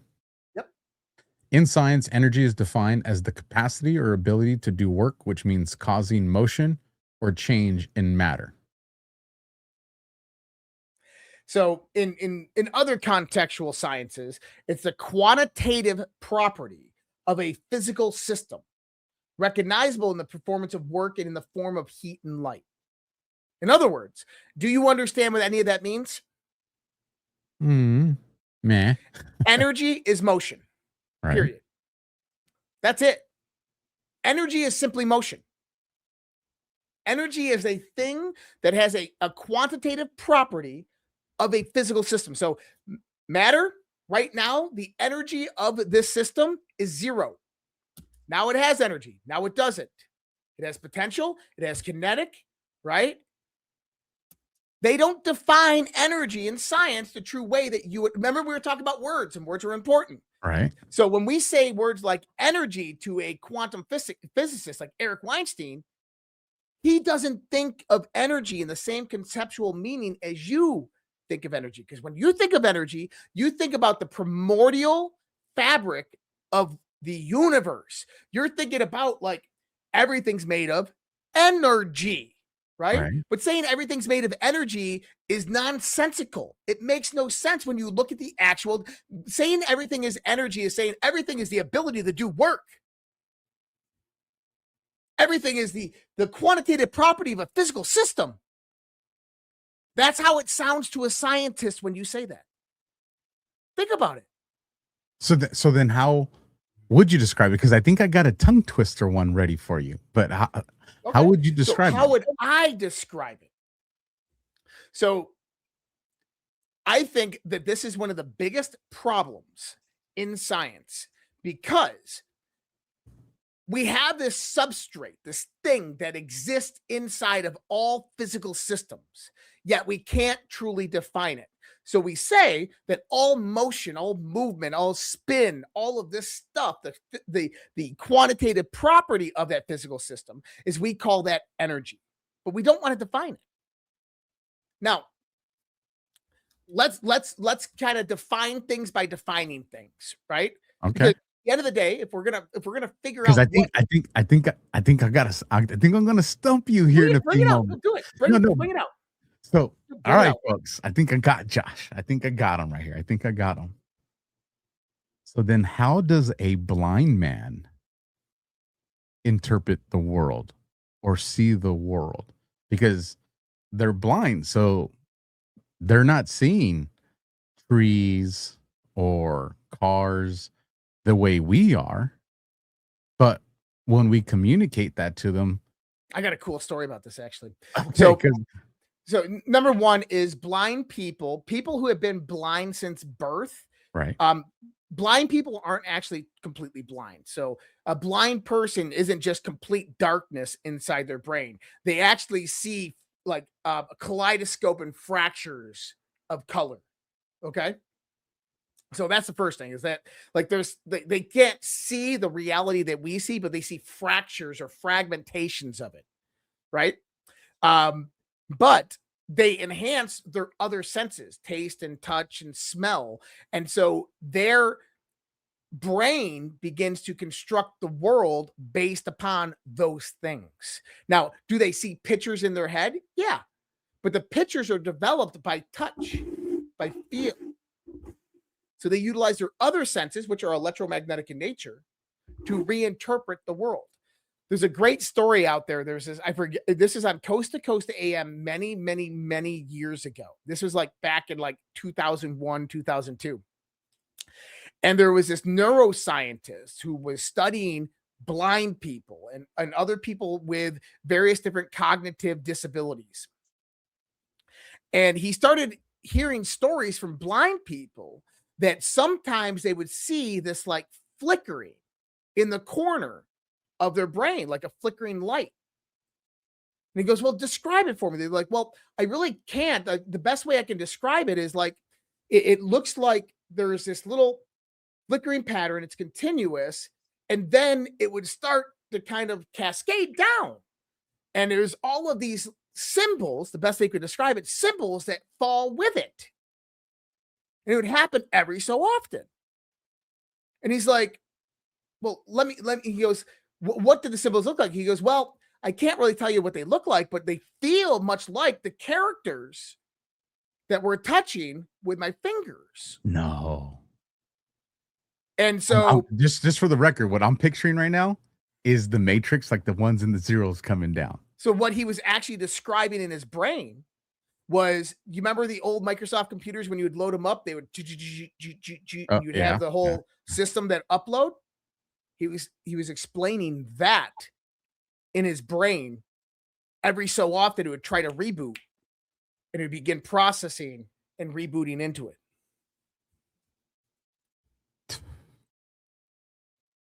Now, going back to energy. Yeah, go back to energy, and then you got to explain how this creates the Mandela effect for me. I got to understand. Okay. Oh, yeah. We can go back into the Mandela effect, but going to energy.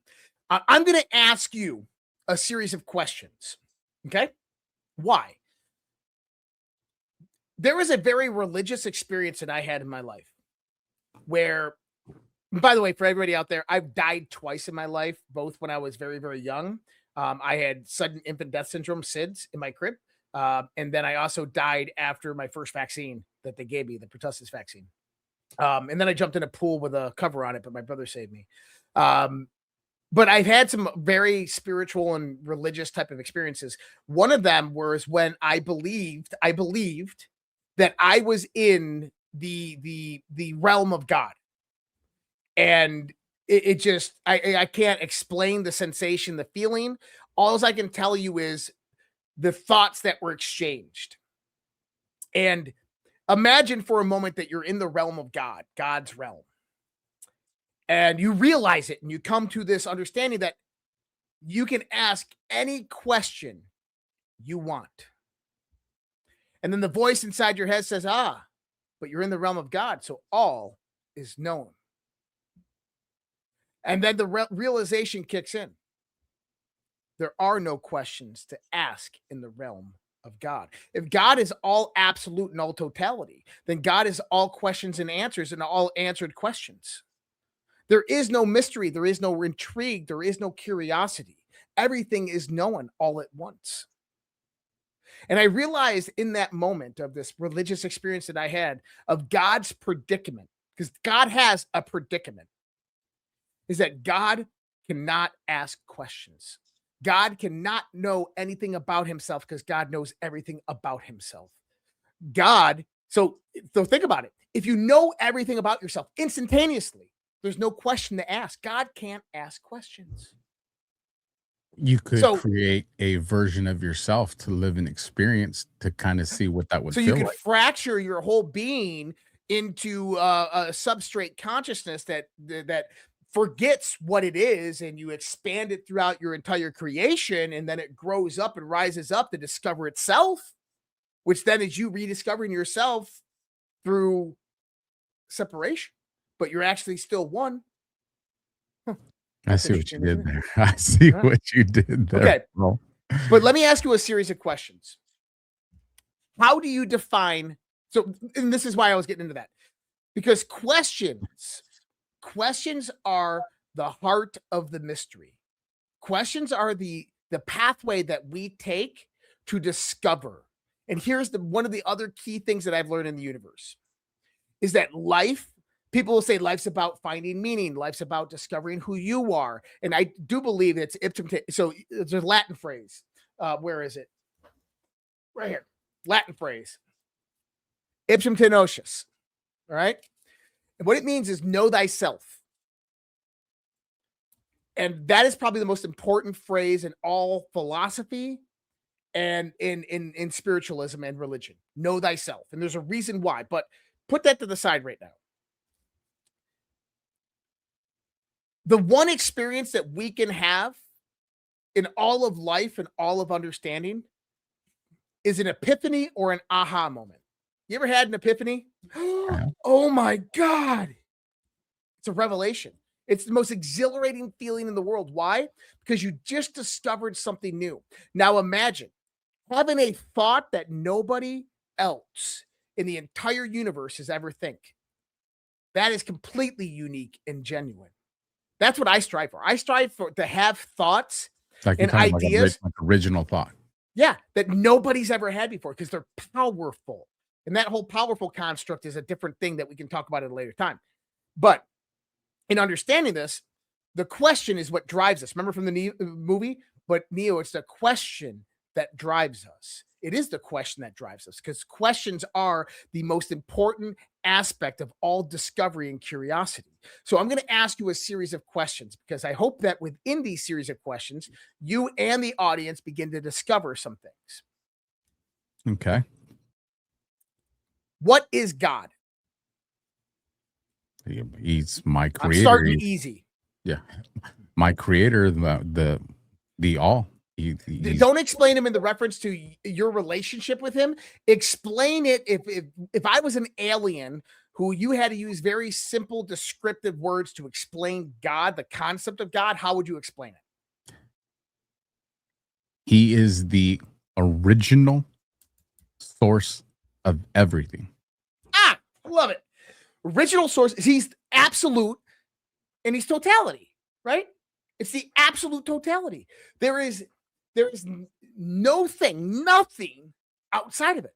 Okay, cool. So we understand God is absolute totality. God is everything, right? Right. Now I want you to define for me nothing.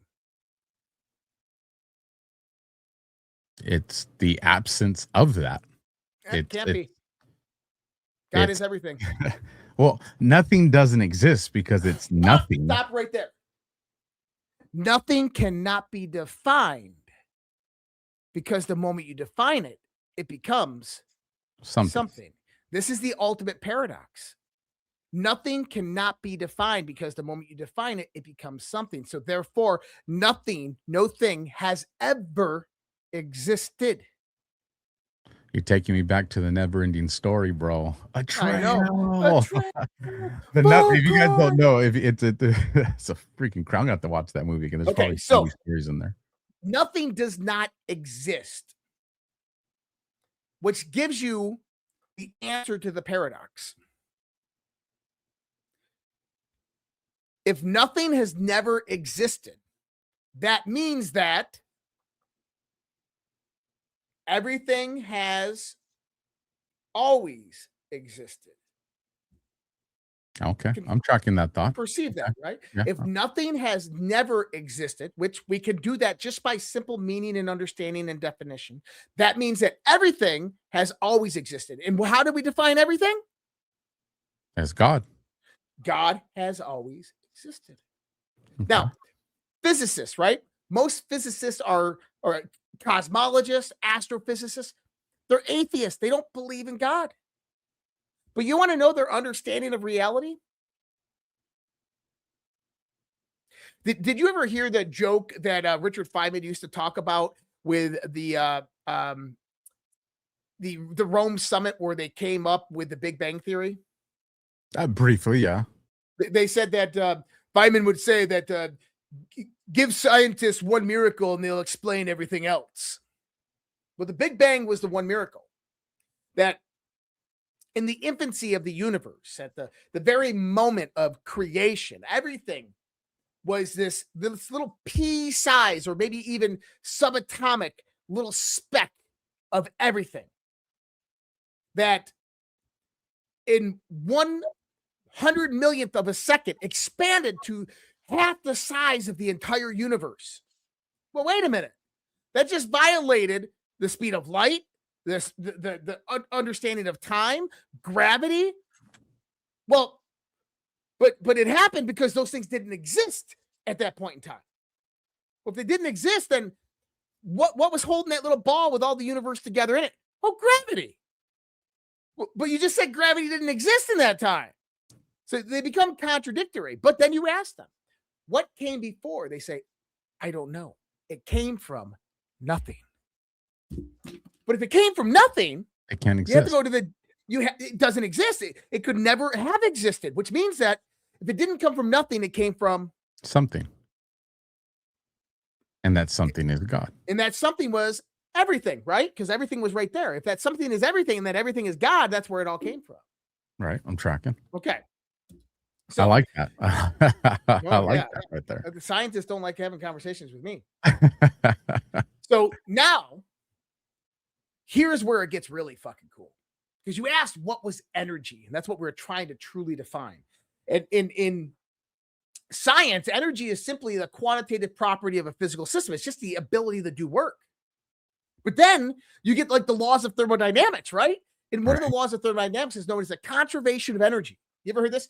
Energy is neither created nor destroyed. It is only transferred from one medium to another, right? Correct. Now, exchange the word energy with the ability to do work. The ability to do work. The ability to do work is never created, nor the ability to do work is ever destroyed. The ability to do work is only transferred from one medium to another medium. What? It makes no fucking sense. Right? It makes no sense. But this is where it gets really, really interesting. Remember we were talking about the brain and how it works and the eyes and the light and all that stuff? Have you ever sat in a dark closet and closed your eyes? Complete pitch dark, right? Right. Now your brain is not stimulated by electromagnetic radiation coming into your eyes, but now you have shooting muffs. I do. So now you put shooting muffs on, and it's boom. You can hear your heartbeat. Your bifurcation beat. Boom, boom, boom, boom. Right. Now imagine you took it a step further and you suspended yourself in salt water in a deprivation tank. You've completely turned off your sensory system. Do you know what happens to people when they do that? Panic. They hallucinate and find God. Because everything gets turned off. But let me ask you this question. Another question. If I turned off your hearing, if I turned off your taste, if I turned off your smell and your touch and your sight, what would be left? My mind, my thoughts. What is that called? My soul. Your thoughts, remember, your thoughts are a reactionary mechanism directly to your external environment. And your external environment communicates with your mind through your senses. I'm going to be building off of language that's already in my brain, memories that are in my brain. Okay. Like I'm going to be. So what is that? It's called awareness, your consciousness. The only thing that would exist at that point is consciousness, is your awareness of yourself, your awareness of your consciousness, right? Now, in Hermetic philosophy, the first kind of idealism that they have is that the all, everything, totality is mind. Now, this is actually a really good rationalization. If, let's say that death is finality, that's it. Lights out, nothing more, that you cease to exist, okay? If that was true and someone next to us or someone we don't know, I don't use people I know or anything like that. Someone we don't know down the road went out. That was it. They're gone. Does reality exist for them anymore? Well, in our world, no. Well, how do you know? How do you know that we're not a figmentation of their reality?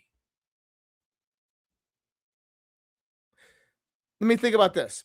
Imagine you yourself. you lost me on that one. Okay. If everything suddenly ended for you and there's nothing after the end, then what is reality? Well, It's a mechanism of your own consciousness. Right? right. So let me ask you this is what produces energy in the universe? What do we know can produce energy in the universe? If energy is simply the quantitative property of a system to do work and everything is stagnant, there is no movement outside of energy, what produces the first energy flows? An action. An action. How do you get an action without a Brain. mind? A mind. So let's put it this way. What is the only thing in the entire universe that can create itself? Humans. Well, The we're mind. not creating ourselves, but we're creating Right. other humans. So can you close your eyes and regenerate a whole fictional world that never existed before? Yeah. Yeah. And if you're in the mind of God and God is totality, then where do we exist? In the mind of God.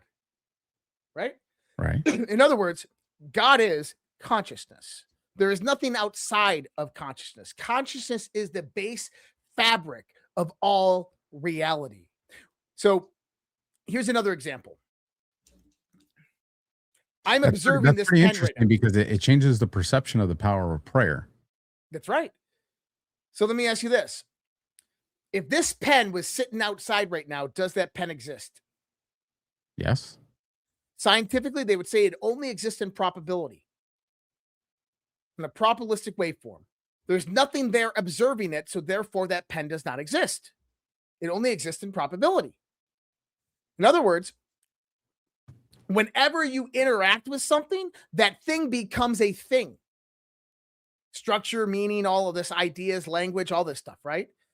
If there's nothing there to observe it, it doesn't exist. And so we know. So you ever heard of the double slit experiment? Well, let me ask you this then, because I get that. I get what you're saying there, but then something I don't see, but something I hear. Like if I'm listening to a song, you know, I'm hearing it. I'm not seeing anything. I'm hearing it. Some songs will make me feel happy. Some songs will make me feel sad. Some songs, you know, let the bodies hit the floor. Let's go to Iraq and thrash people, right? You know, that sound, and the sound's creating something in the absence of me seeing something. But that sound, Right. You're being influenced by a sensory organ.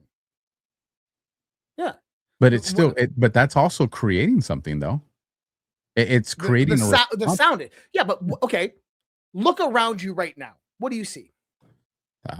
Monitors, lights on the sides, desks, 49er All helmet. Things were once an idea in somebody's mind. Correct. Okay. Now go outside. What do you see? The road, mailbox, truck, driveway. All those things were ideas in somebody's mind. Now go into nature. What do you see? Trees, birds. Why is it any different?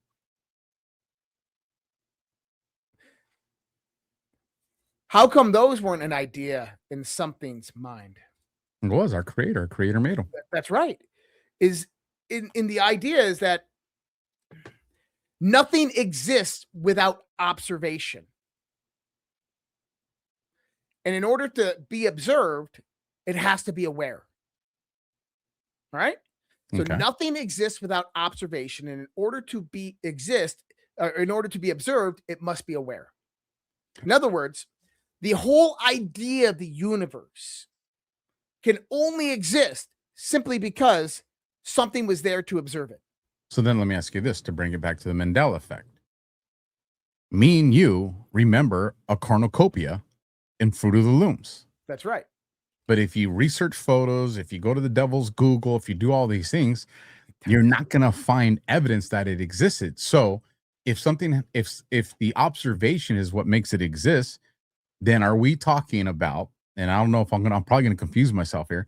If observation is what creates, and are we saying that whoever has the majority observation is putting out a greater power, and that greater power of observation is what creates on that timeline? And that's why some people will say, no, there was never a cornucopia.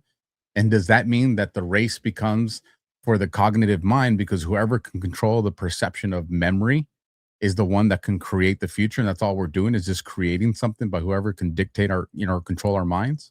Did that make sense? I feel like I made sense. Bro. I wish we could play these videos, but I'm not going to. I feel like I upgraded from crayons to colored pencils, baby. So there's a man out there who actually just passed away a few years ago. Amazing dude, by the name of Burt Goldman. Okay.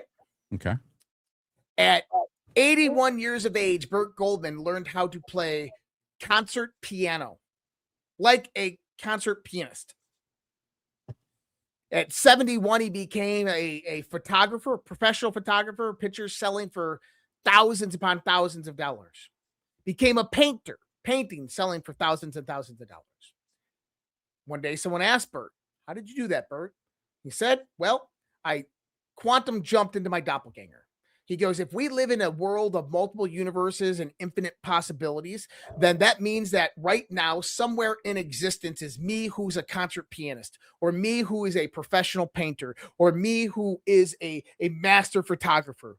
And he goes, all I need to do is align my brain with the desire and the understanding of that's what I want to do. And I can resonate, oscillate with that reality, get in that person's mind, watch them going in there and moving the brush and seeing how the brush feels when they move it, or their hands when they're playing the piano, and the flow and the rhythm and the tone that's coming from it. And I can go in there and I can feel it and I can sense it. And I do that every day in meditation until I come out and I can play the piano and I can paint and I can take photographs like nobody could ever believe. Okay. Look, I'm probably going to be a doomer here, but what happens in the process of doing that and your conscience gets caught in that reality that it just did, and now you don't leave? And you're so here's the thing, is you're not leaving this reality to get there. All you're doing is, remember we were talking about kind of spectrum, like that if reality, if all matter, an atom, a photon, proton, or whatever, is what we observe is simply 1% of the actual spectrum of what it is. If there's 360 degrees to reality, we're only observing 1% of the spectrum. And I call this a phase. We only see a phase transition. We don't see the whole phase. So imagine that one other reality is we're between 2 and 3%. So we're 1% occupying between 2 and 3%. And another reality, they're at like 4.751 and 4.753. Okay.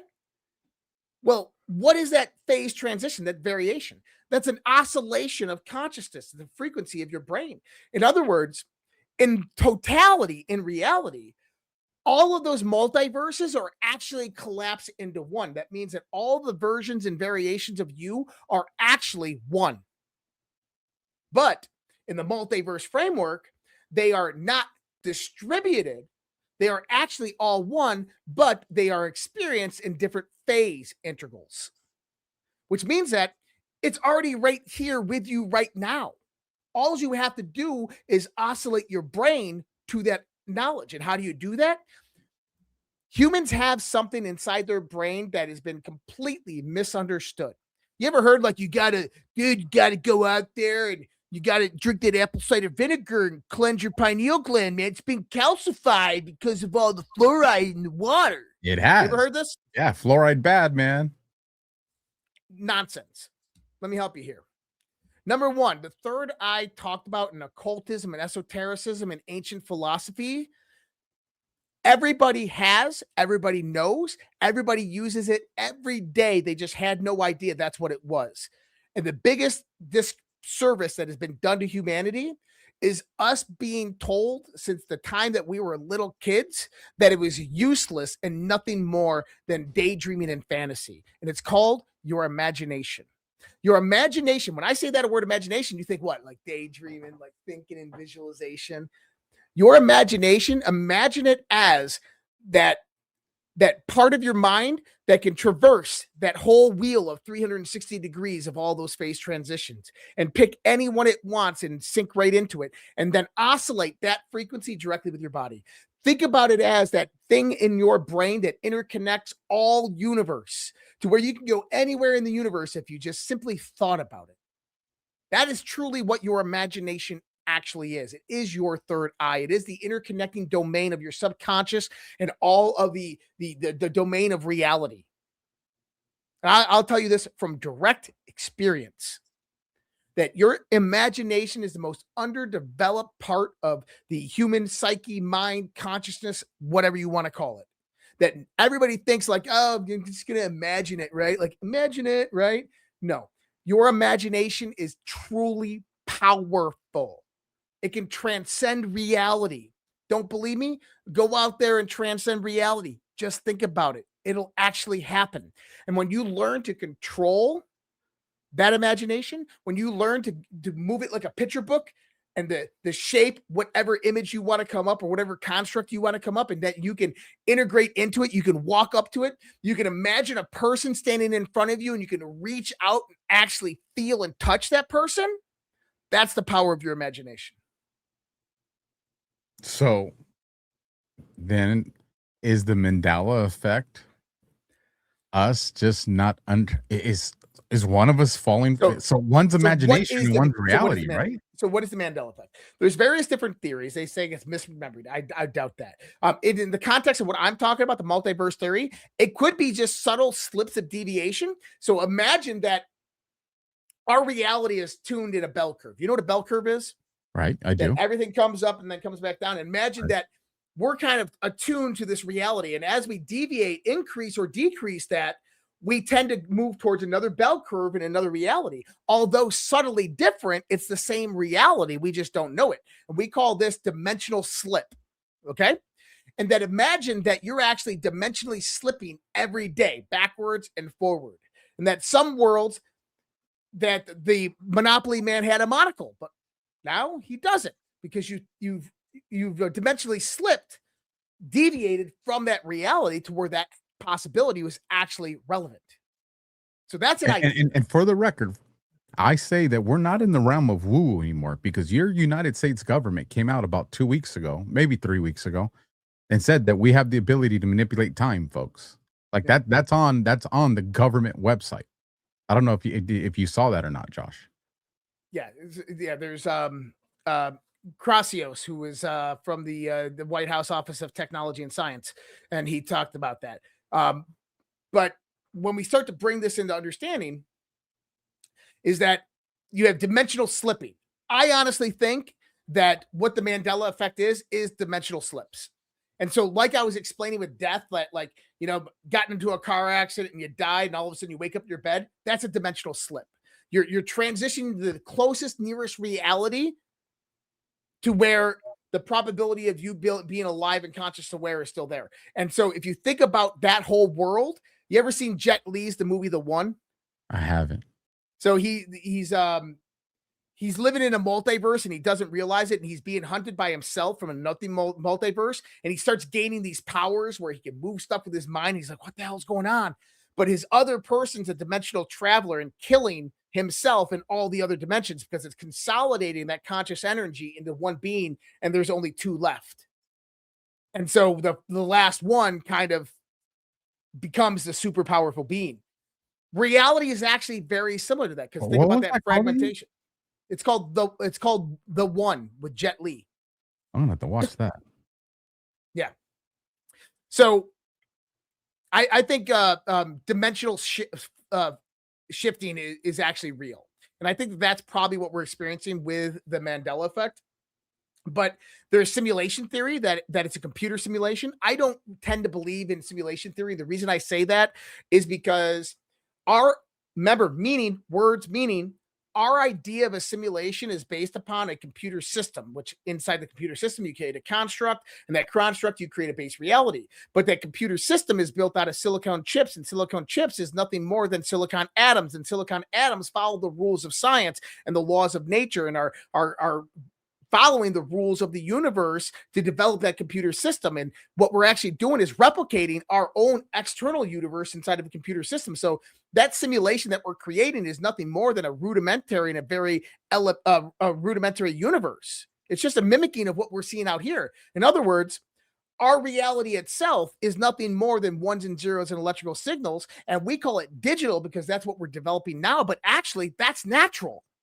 That's just the way it actually is. And since we have it synthetically created, we think that our reality is synthetically created, but it's not. It's actually natural. Now, do you remember the movie Jupiter Ascending? I do. That was a long time ago, Okay. but I did watch that one. The Wachowski sisters, Wachowski brothers, whoever did that movie, these people are deep in the occult and they know some things and they try to hide these things in their movies. And if you watch how the Abraxas spaceships actually move through space, it becomes very, very interesting. They begin to open a wormhole, but the wormhole isn't a wormhole like Einsteinian Rosenbridge. It's a digital glitch. It's a digital screen that just fades in and fades out and allows them to transit. Because maybe the core fundamentals of the universe is actually digital in nature. That digital is actually the correct methodology, the most efficient methodology to run a universe. And the other is time travel. That time travel does exist and that time travelers have been coming back, and the subtle small changes that they make cause these kind of deviations in the timeline, although not great, but small and deviant. You know what you made me think of right now, bro? So I have a laptop in front of me right here, and then right behind that is my Mac Studio. Yeah, I'm here. By the way, I'm here. Okay. Go ahead. So I have my Mac Studio, and then behind my Mac Studio is a monitor here, monitor there, monitor there. And, you know, if I go on my desktop here and I grab this file and I drag it into the other file, I'm getting this visual representation of what's happening on my monitor, but it's not happening in my monitor. It's happening inside my Mac Studio. You know, there's, you know, all this electricity that triggers something that triggers something. And, you know, I'm looking at this image, but that image that I'm seeing on my screen is the result of an action that's happening in my computer. And it's, you know, firing off at like, who knows how fast those speeds are through the cables that lead into my screen. So, and that's the perfect transcription of reality. That what you're actually talking about, us moving right now, is actually something that's happening in the core fundamental base physics of reality. This is wild. So let me ask you this before you know, we start landing this hot air balloon. If I have my reality, let's just say we disagreed on something, right? Let's just say I say, no, Monopoly never had a monocle. And you're like, yes, he did. And we're both communicating. Are you in my reality? Am I in your reality? Or did our realities converge into becoming one? And we just have, you know, we both have our own memory of that. And if that's the case, then that means I brought my memory into your reality. And that's why I actually believe it's dimensional drift. Because if I started in a reality here and you started in a reality here, and I'm drifting this way and you're drifting this way, and we converge at this point, and I'm like, no, the Monopoly man has a monocle. You're like, no, he doesn't. And you're still partly in your reality where he didn't have a monocle, and now I'm out of my reality. There you go. That's how that exists. So then did we just create a new reality by even having that conversation? No, that reality's always existed. It's always been there. Remember, there's no such thing as nothing. There is no new realities. They always all existed.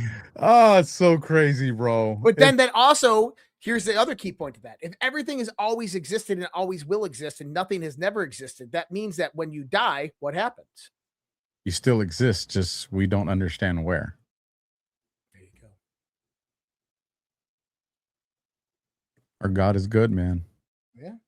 Our God is good. He's created this reality for us that we call life in the pursuit, right, of the truth. Like, how do we, if you're someone like myself that subscribes to, I believe in God, we're in pursuit to live a life that we enjoy stuff we haven't experienced. Maybe we create life in the process, but the ultimate goal is, we want to find a way to get to our creator.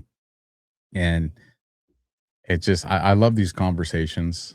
And I know some people, they panic. They think it's anti-God. I don't think it's anti-God because, like I said, I believe in God. I believe in my creator. Um, and I do know that the institution of the world, man, humanity, the devil, whoever you want to cast blame on, but they have hidden the truth from us. We're told what books to read if you want to understand scripture. We're told what books to read if you want to understand science. We're told what books to read if you want to understand math and all these things. Like we're told all that stuff. And and here's the thing, in those books has to be some semblance of truth, because lie cannot survive on just a lie. It has to be mixed in with truth. That's how propaganda works. And so I think this is what brings so much power to the word discernment, because the more, and I know this from, going from combat to doing police work, trusting that discernment. Some people call it your sixth sense. Some people call it the spidey sense. Some people call it a guardian angel, like whatever word you want to identify that thing. The more that something happens and you trust, that spidey sense, that discernment, and then it saves you, or something good happens because you trusted it, you build confidence in it. And I think it's like every other skill out there, you can hone that skill. You can start to perfect it. You can start to where it's not a rarity. It's something that you can act upon every day. Like the more you use it, right? It's a skill set. And I feel like that's why they're constantly attacking discernment. If you create enough lies in the world, then you muddy up. I guess it's like, to use the computer. Your computer only has so much RAM, right? And the more stuff you put on it, the slower it starts to respond, because you have all this stuff that's eating up your RAM, right? But if you go and you clear your cache and you get rid of all these files on your desktop and all that, it starts operating really fast again. Well, if we can figure a way to get rid of all the lies that they've told us, all the propaganda they told us, then we should be able to think more with more clarity and faster. And then what does that uncover if we accomplish that? And I think that's an individual story for everybody out there. But I've enjoyed this conversation, man. So before we end, though, you said you believe in God, and I want to get back to this ipsum te nocis real quick, okay? So in Hebrew, there is a prefix called the, right? And it means to join together two concepts or ideas. And a lot of our language, the English language, is Germanic and Latin, right, derived, and there is some proto Hebrew in there. And the idea of "ve" is really, really old, but it means to conjoin together. Okay. Now, you said you believe in God, right? Okay. Let me show you why that's wrong. This is the word believe, right? Right. But they conjoins two ideas. What are the two ideas that are joined here? Be, lie, and ve. Be and lie. Be means the what? Be, become. exist. Exist in The lie. Exist in the lie. So the word believe, broken down, in our brain, remember, words are very powerful. In our brains is to believe within the lie. So when you say, I believe in God, what you're actually saying is, I don't have any proof or verification or evidence. I don't know of what it is, but I believe it because of what I've been told, what I've read, or what I understand. Make sense? I'm tracking. Okay. So, ipsum te nocis. It was written at the entrance to the temple of the Oracle of Delphi, right? In the movie The Matrix, you see ipsum te nocis written over the Oracle when Neo goes to visit her. Now, this phrase comes about from Socrates. And he called it the most important phrase in all humanity. And let me explain why. I can't know you. I can't get inside your head. I can't feel your feelings. I can't know your thoughts. I can't see or perceive the world the way you do. But yet we can communicate. We can like each other. But that likability, that relationship that we develop, that inner exchange between us, what that actually is that there's ways that you're communicating that are oscillatory, vibratory, resonant, right? Ideas go into language, language comes out and oscillates in me with meaning. And then what happens is I have a development within myself. I have a physical, a mental, emotional, and spiritual development. And all of those exist at various different levels, right? You have a physical, mental, emotional, and spiritual development within yourself. And so the expressions that you're putting out there are representations of those levels of development. So when we communicate, the resonance that you're putting out there is oscillating with things that I understand within myself at my level of development. And that brings about a relationship of likability. And so the reason that we have this relationship to where we can communicate and we like each other is because we know each other at a deeper level. What does that mean? Is we know each other in the context of how we know ourselves. In other words, you can never know anybody unless you truly know yourself, or you can only know somebody to the level at which you know yourself, right? So think about it like this: damn, that was that is deep. You can only know somebody else to the level that you know yourself, right? And so let me just jump in here for a second, because this is what I used to explain to people in my career. I use law enforcement a lot, right? That was a large portion of my life that I've lived. When I would stop somebody, right? Pedestrian check or a traffic stop, and I make contact with this person, I knew within the first, and I shit you not, bro, you're gonna think I'm crazy.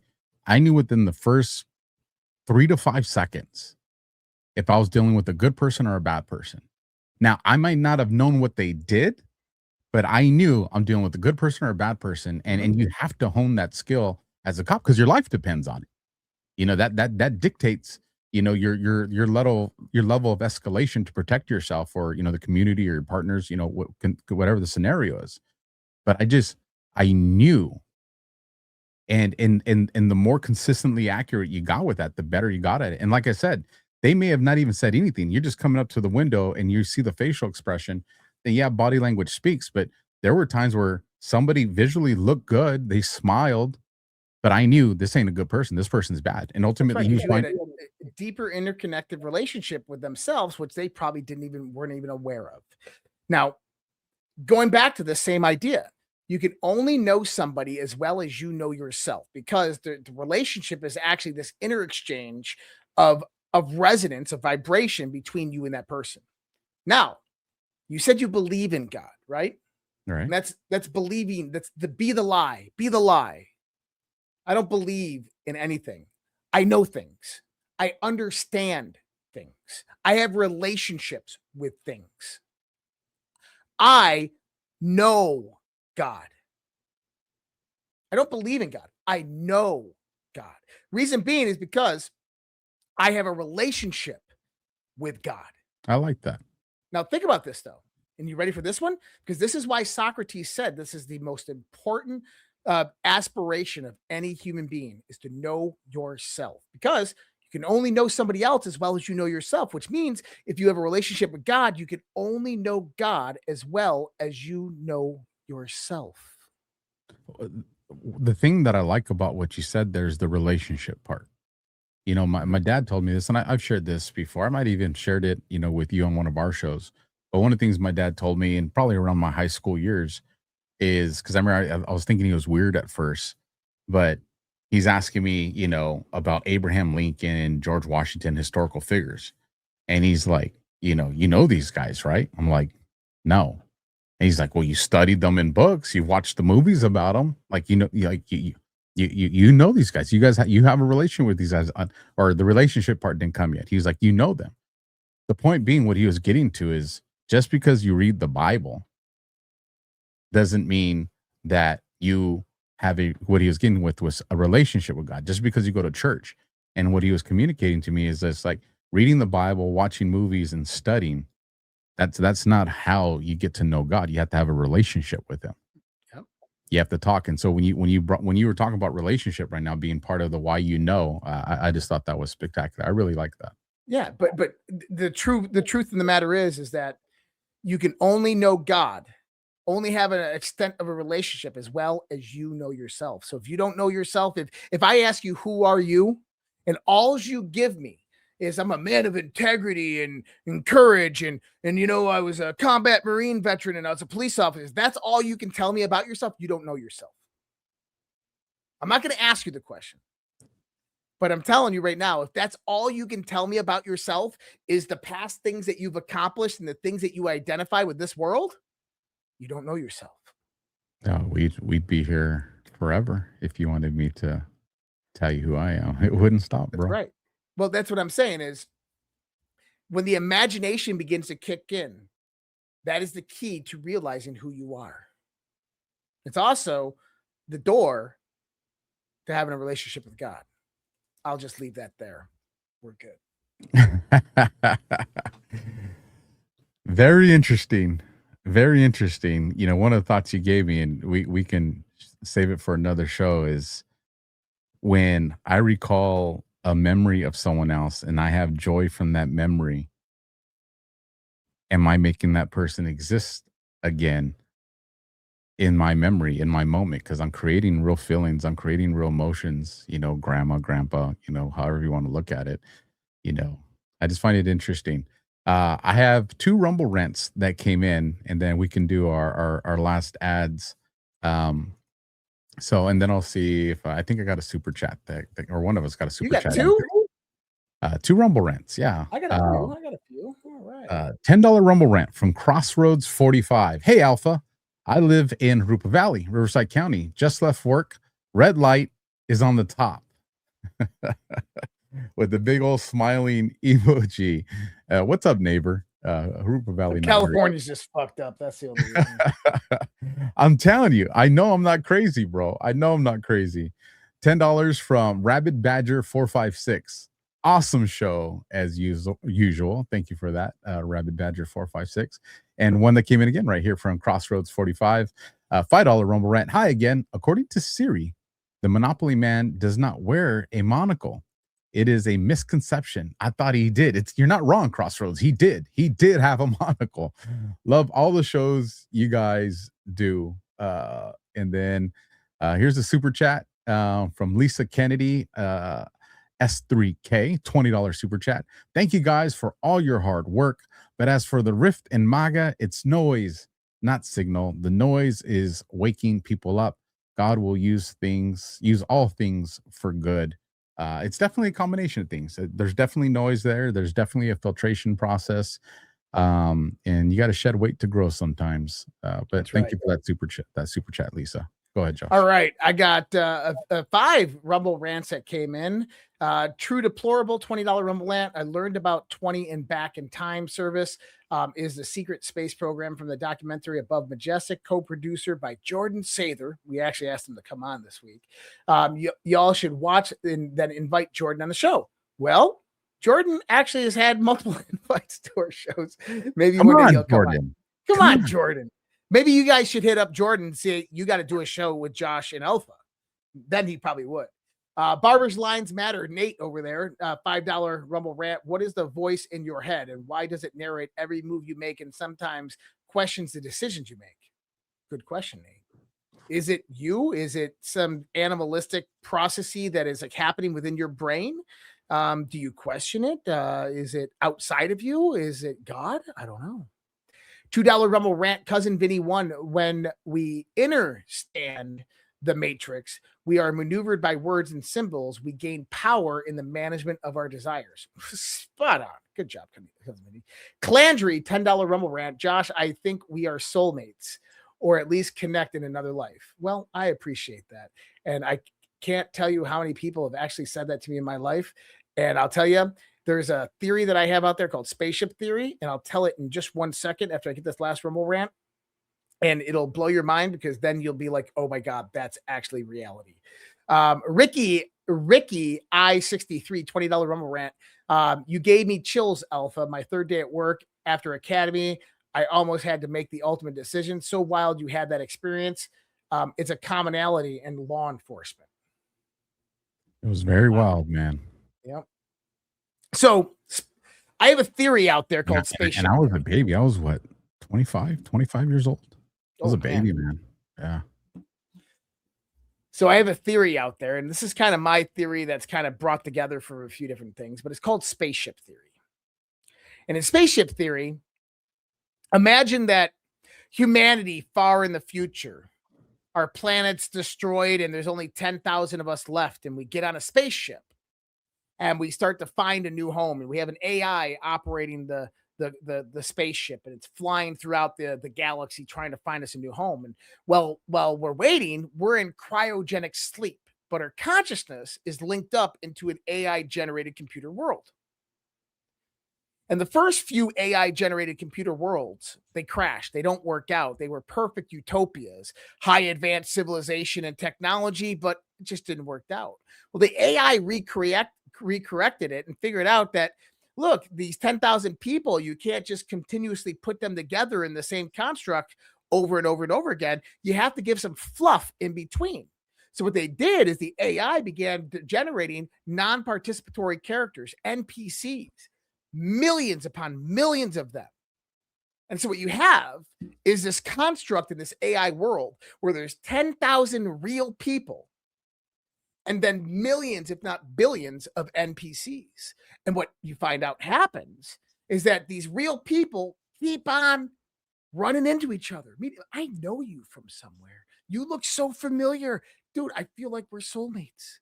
And the reason is because you're the only real people in the simulation and you're recognizing each other.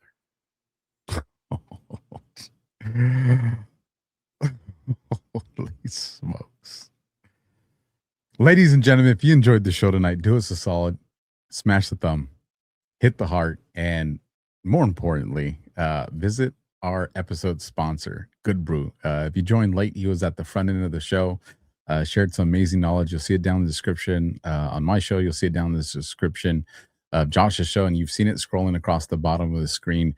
Good Brew, and that's brew.com/alpha or goodbrew.com/redpill. You know, support the people that support our show. It allows us to keep our content free. Mind blown, man. Awesome. I'm glad. Blown. Well, So, if they start tuning in every Thursday, it's going to be more and more like this. if you guys got ideas, go in the comments on my show or Josh's show and let us know conversations you'd like to have in the future. And listen, anything you want to plug in there, pyramids, you know, whatever. Just if you got a curiosity, put it in there, and we'll start logging them down and in our notebook to have conversations. If there's people out there from other shows that have some of these concepts and you want us to give them an invite, we'll do our best to try to connect with those people, and maybe we can bring them on here for some wild conversations. But other than that, brother, you got anything coming up that you want to let everybody know about? Tomorrow night, just a regular show, and then my Zoom, my private Zoom that I do Q&A with all of my audience members. You just got to be a premium subscriber on any of our channels. If you go to redpills.tv and you go to the top, you'll see a premium tab. You click that premium tab and you'll find anywhere that you can subscribe.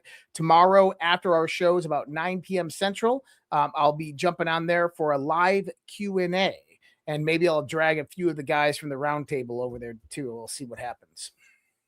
Good times, you guys. I'll catch you guys on the next one. God bless and Semper Fi.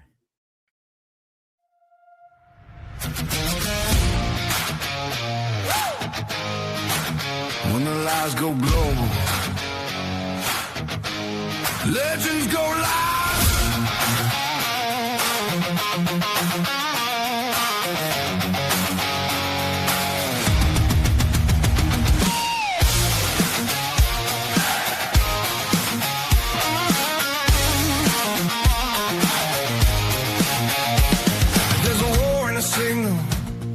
A ghost in the feed. They rewrite what you saw, then they tell you believe. They sell you a savior, The stage you a fight, keep you divided while they move at night. But two men broke the screen like blast in the storm. Saw the core behind the chaos, saw the shape of the swarm. When the deep turns darker and the truth feels gone, they don't run from the fire, they drag it into dawn. You can't fake this kind of vision, you can't pretend this kind of hate. For the cage is built in silence, for the life they love to take. So let it rise, let it roll, let the whole damn system shake.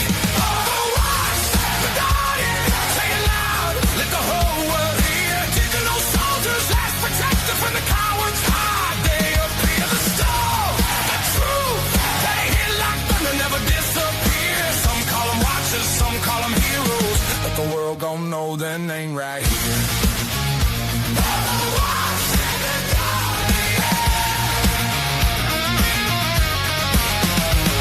Overwatch, nigga sharp, mind like a blade, intel unmatched. He's a trap in the shade, by the flip, pulls the whole way down. Turns whispers in the booth, turns panic in the ground. The Guardian, Marie Forge, you got 4 hands. Tactical operator ran the hardest backlane from rifles to microphone, the same old, same fight. Now the mission's on the air and the target's in sight. Let them copy your words, let them cosplay your pain. Who pretend to watch the title, but they can't stand the rain. Cause legends don't burn, legends don't break. They turn pleasure into flame. Overwatch, the Guardian, say loud, let the whole world hear. Digital soldiers, last protectors where the cowards hide. They appear the storm, the truth, they hit like thunder, never disappear. Some call them watchers, some call them heroes, but the world gon' know their name right here. Overwatch and the Guardian.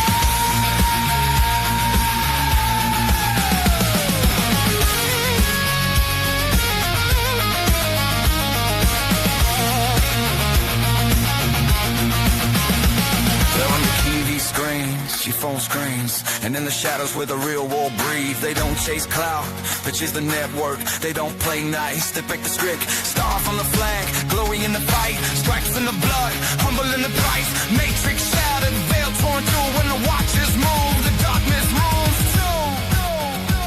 So if you're still awake, if you're done with the lie, stand up right now. Let the storm go loud.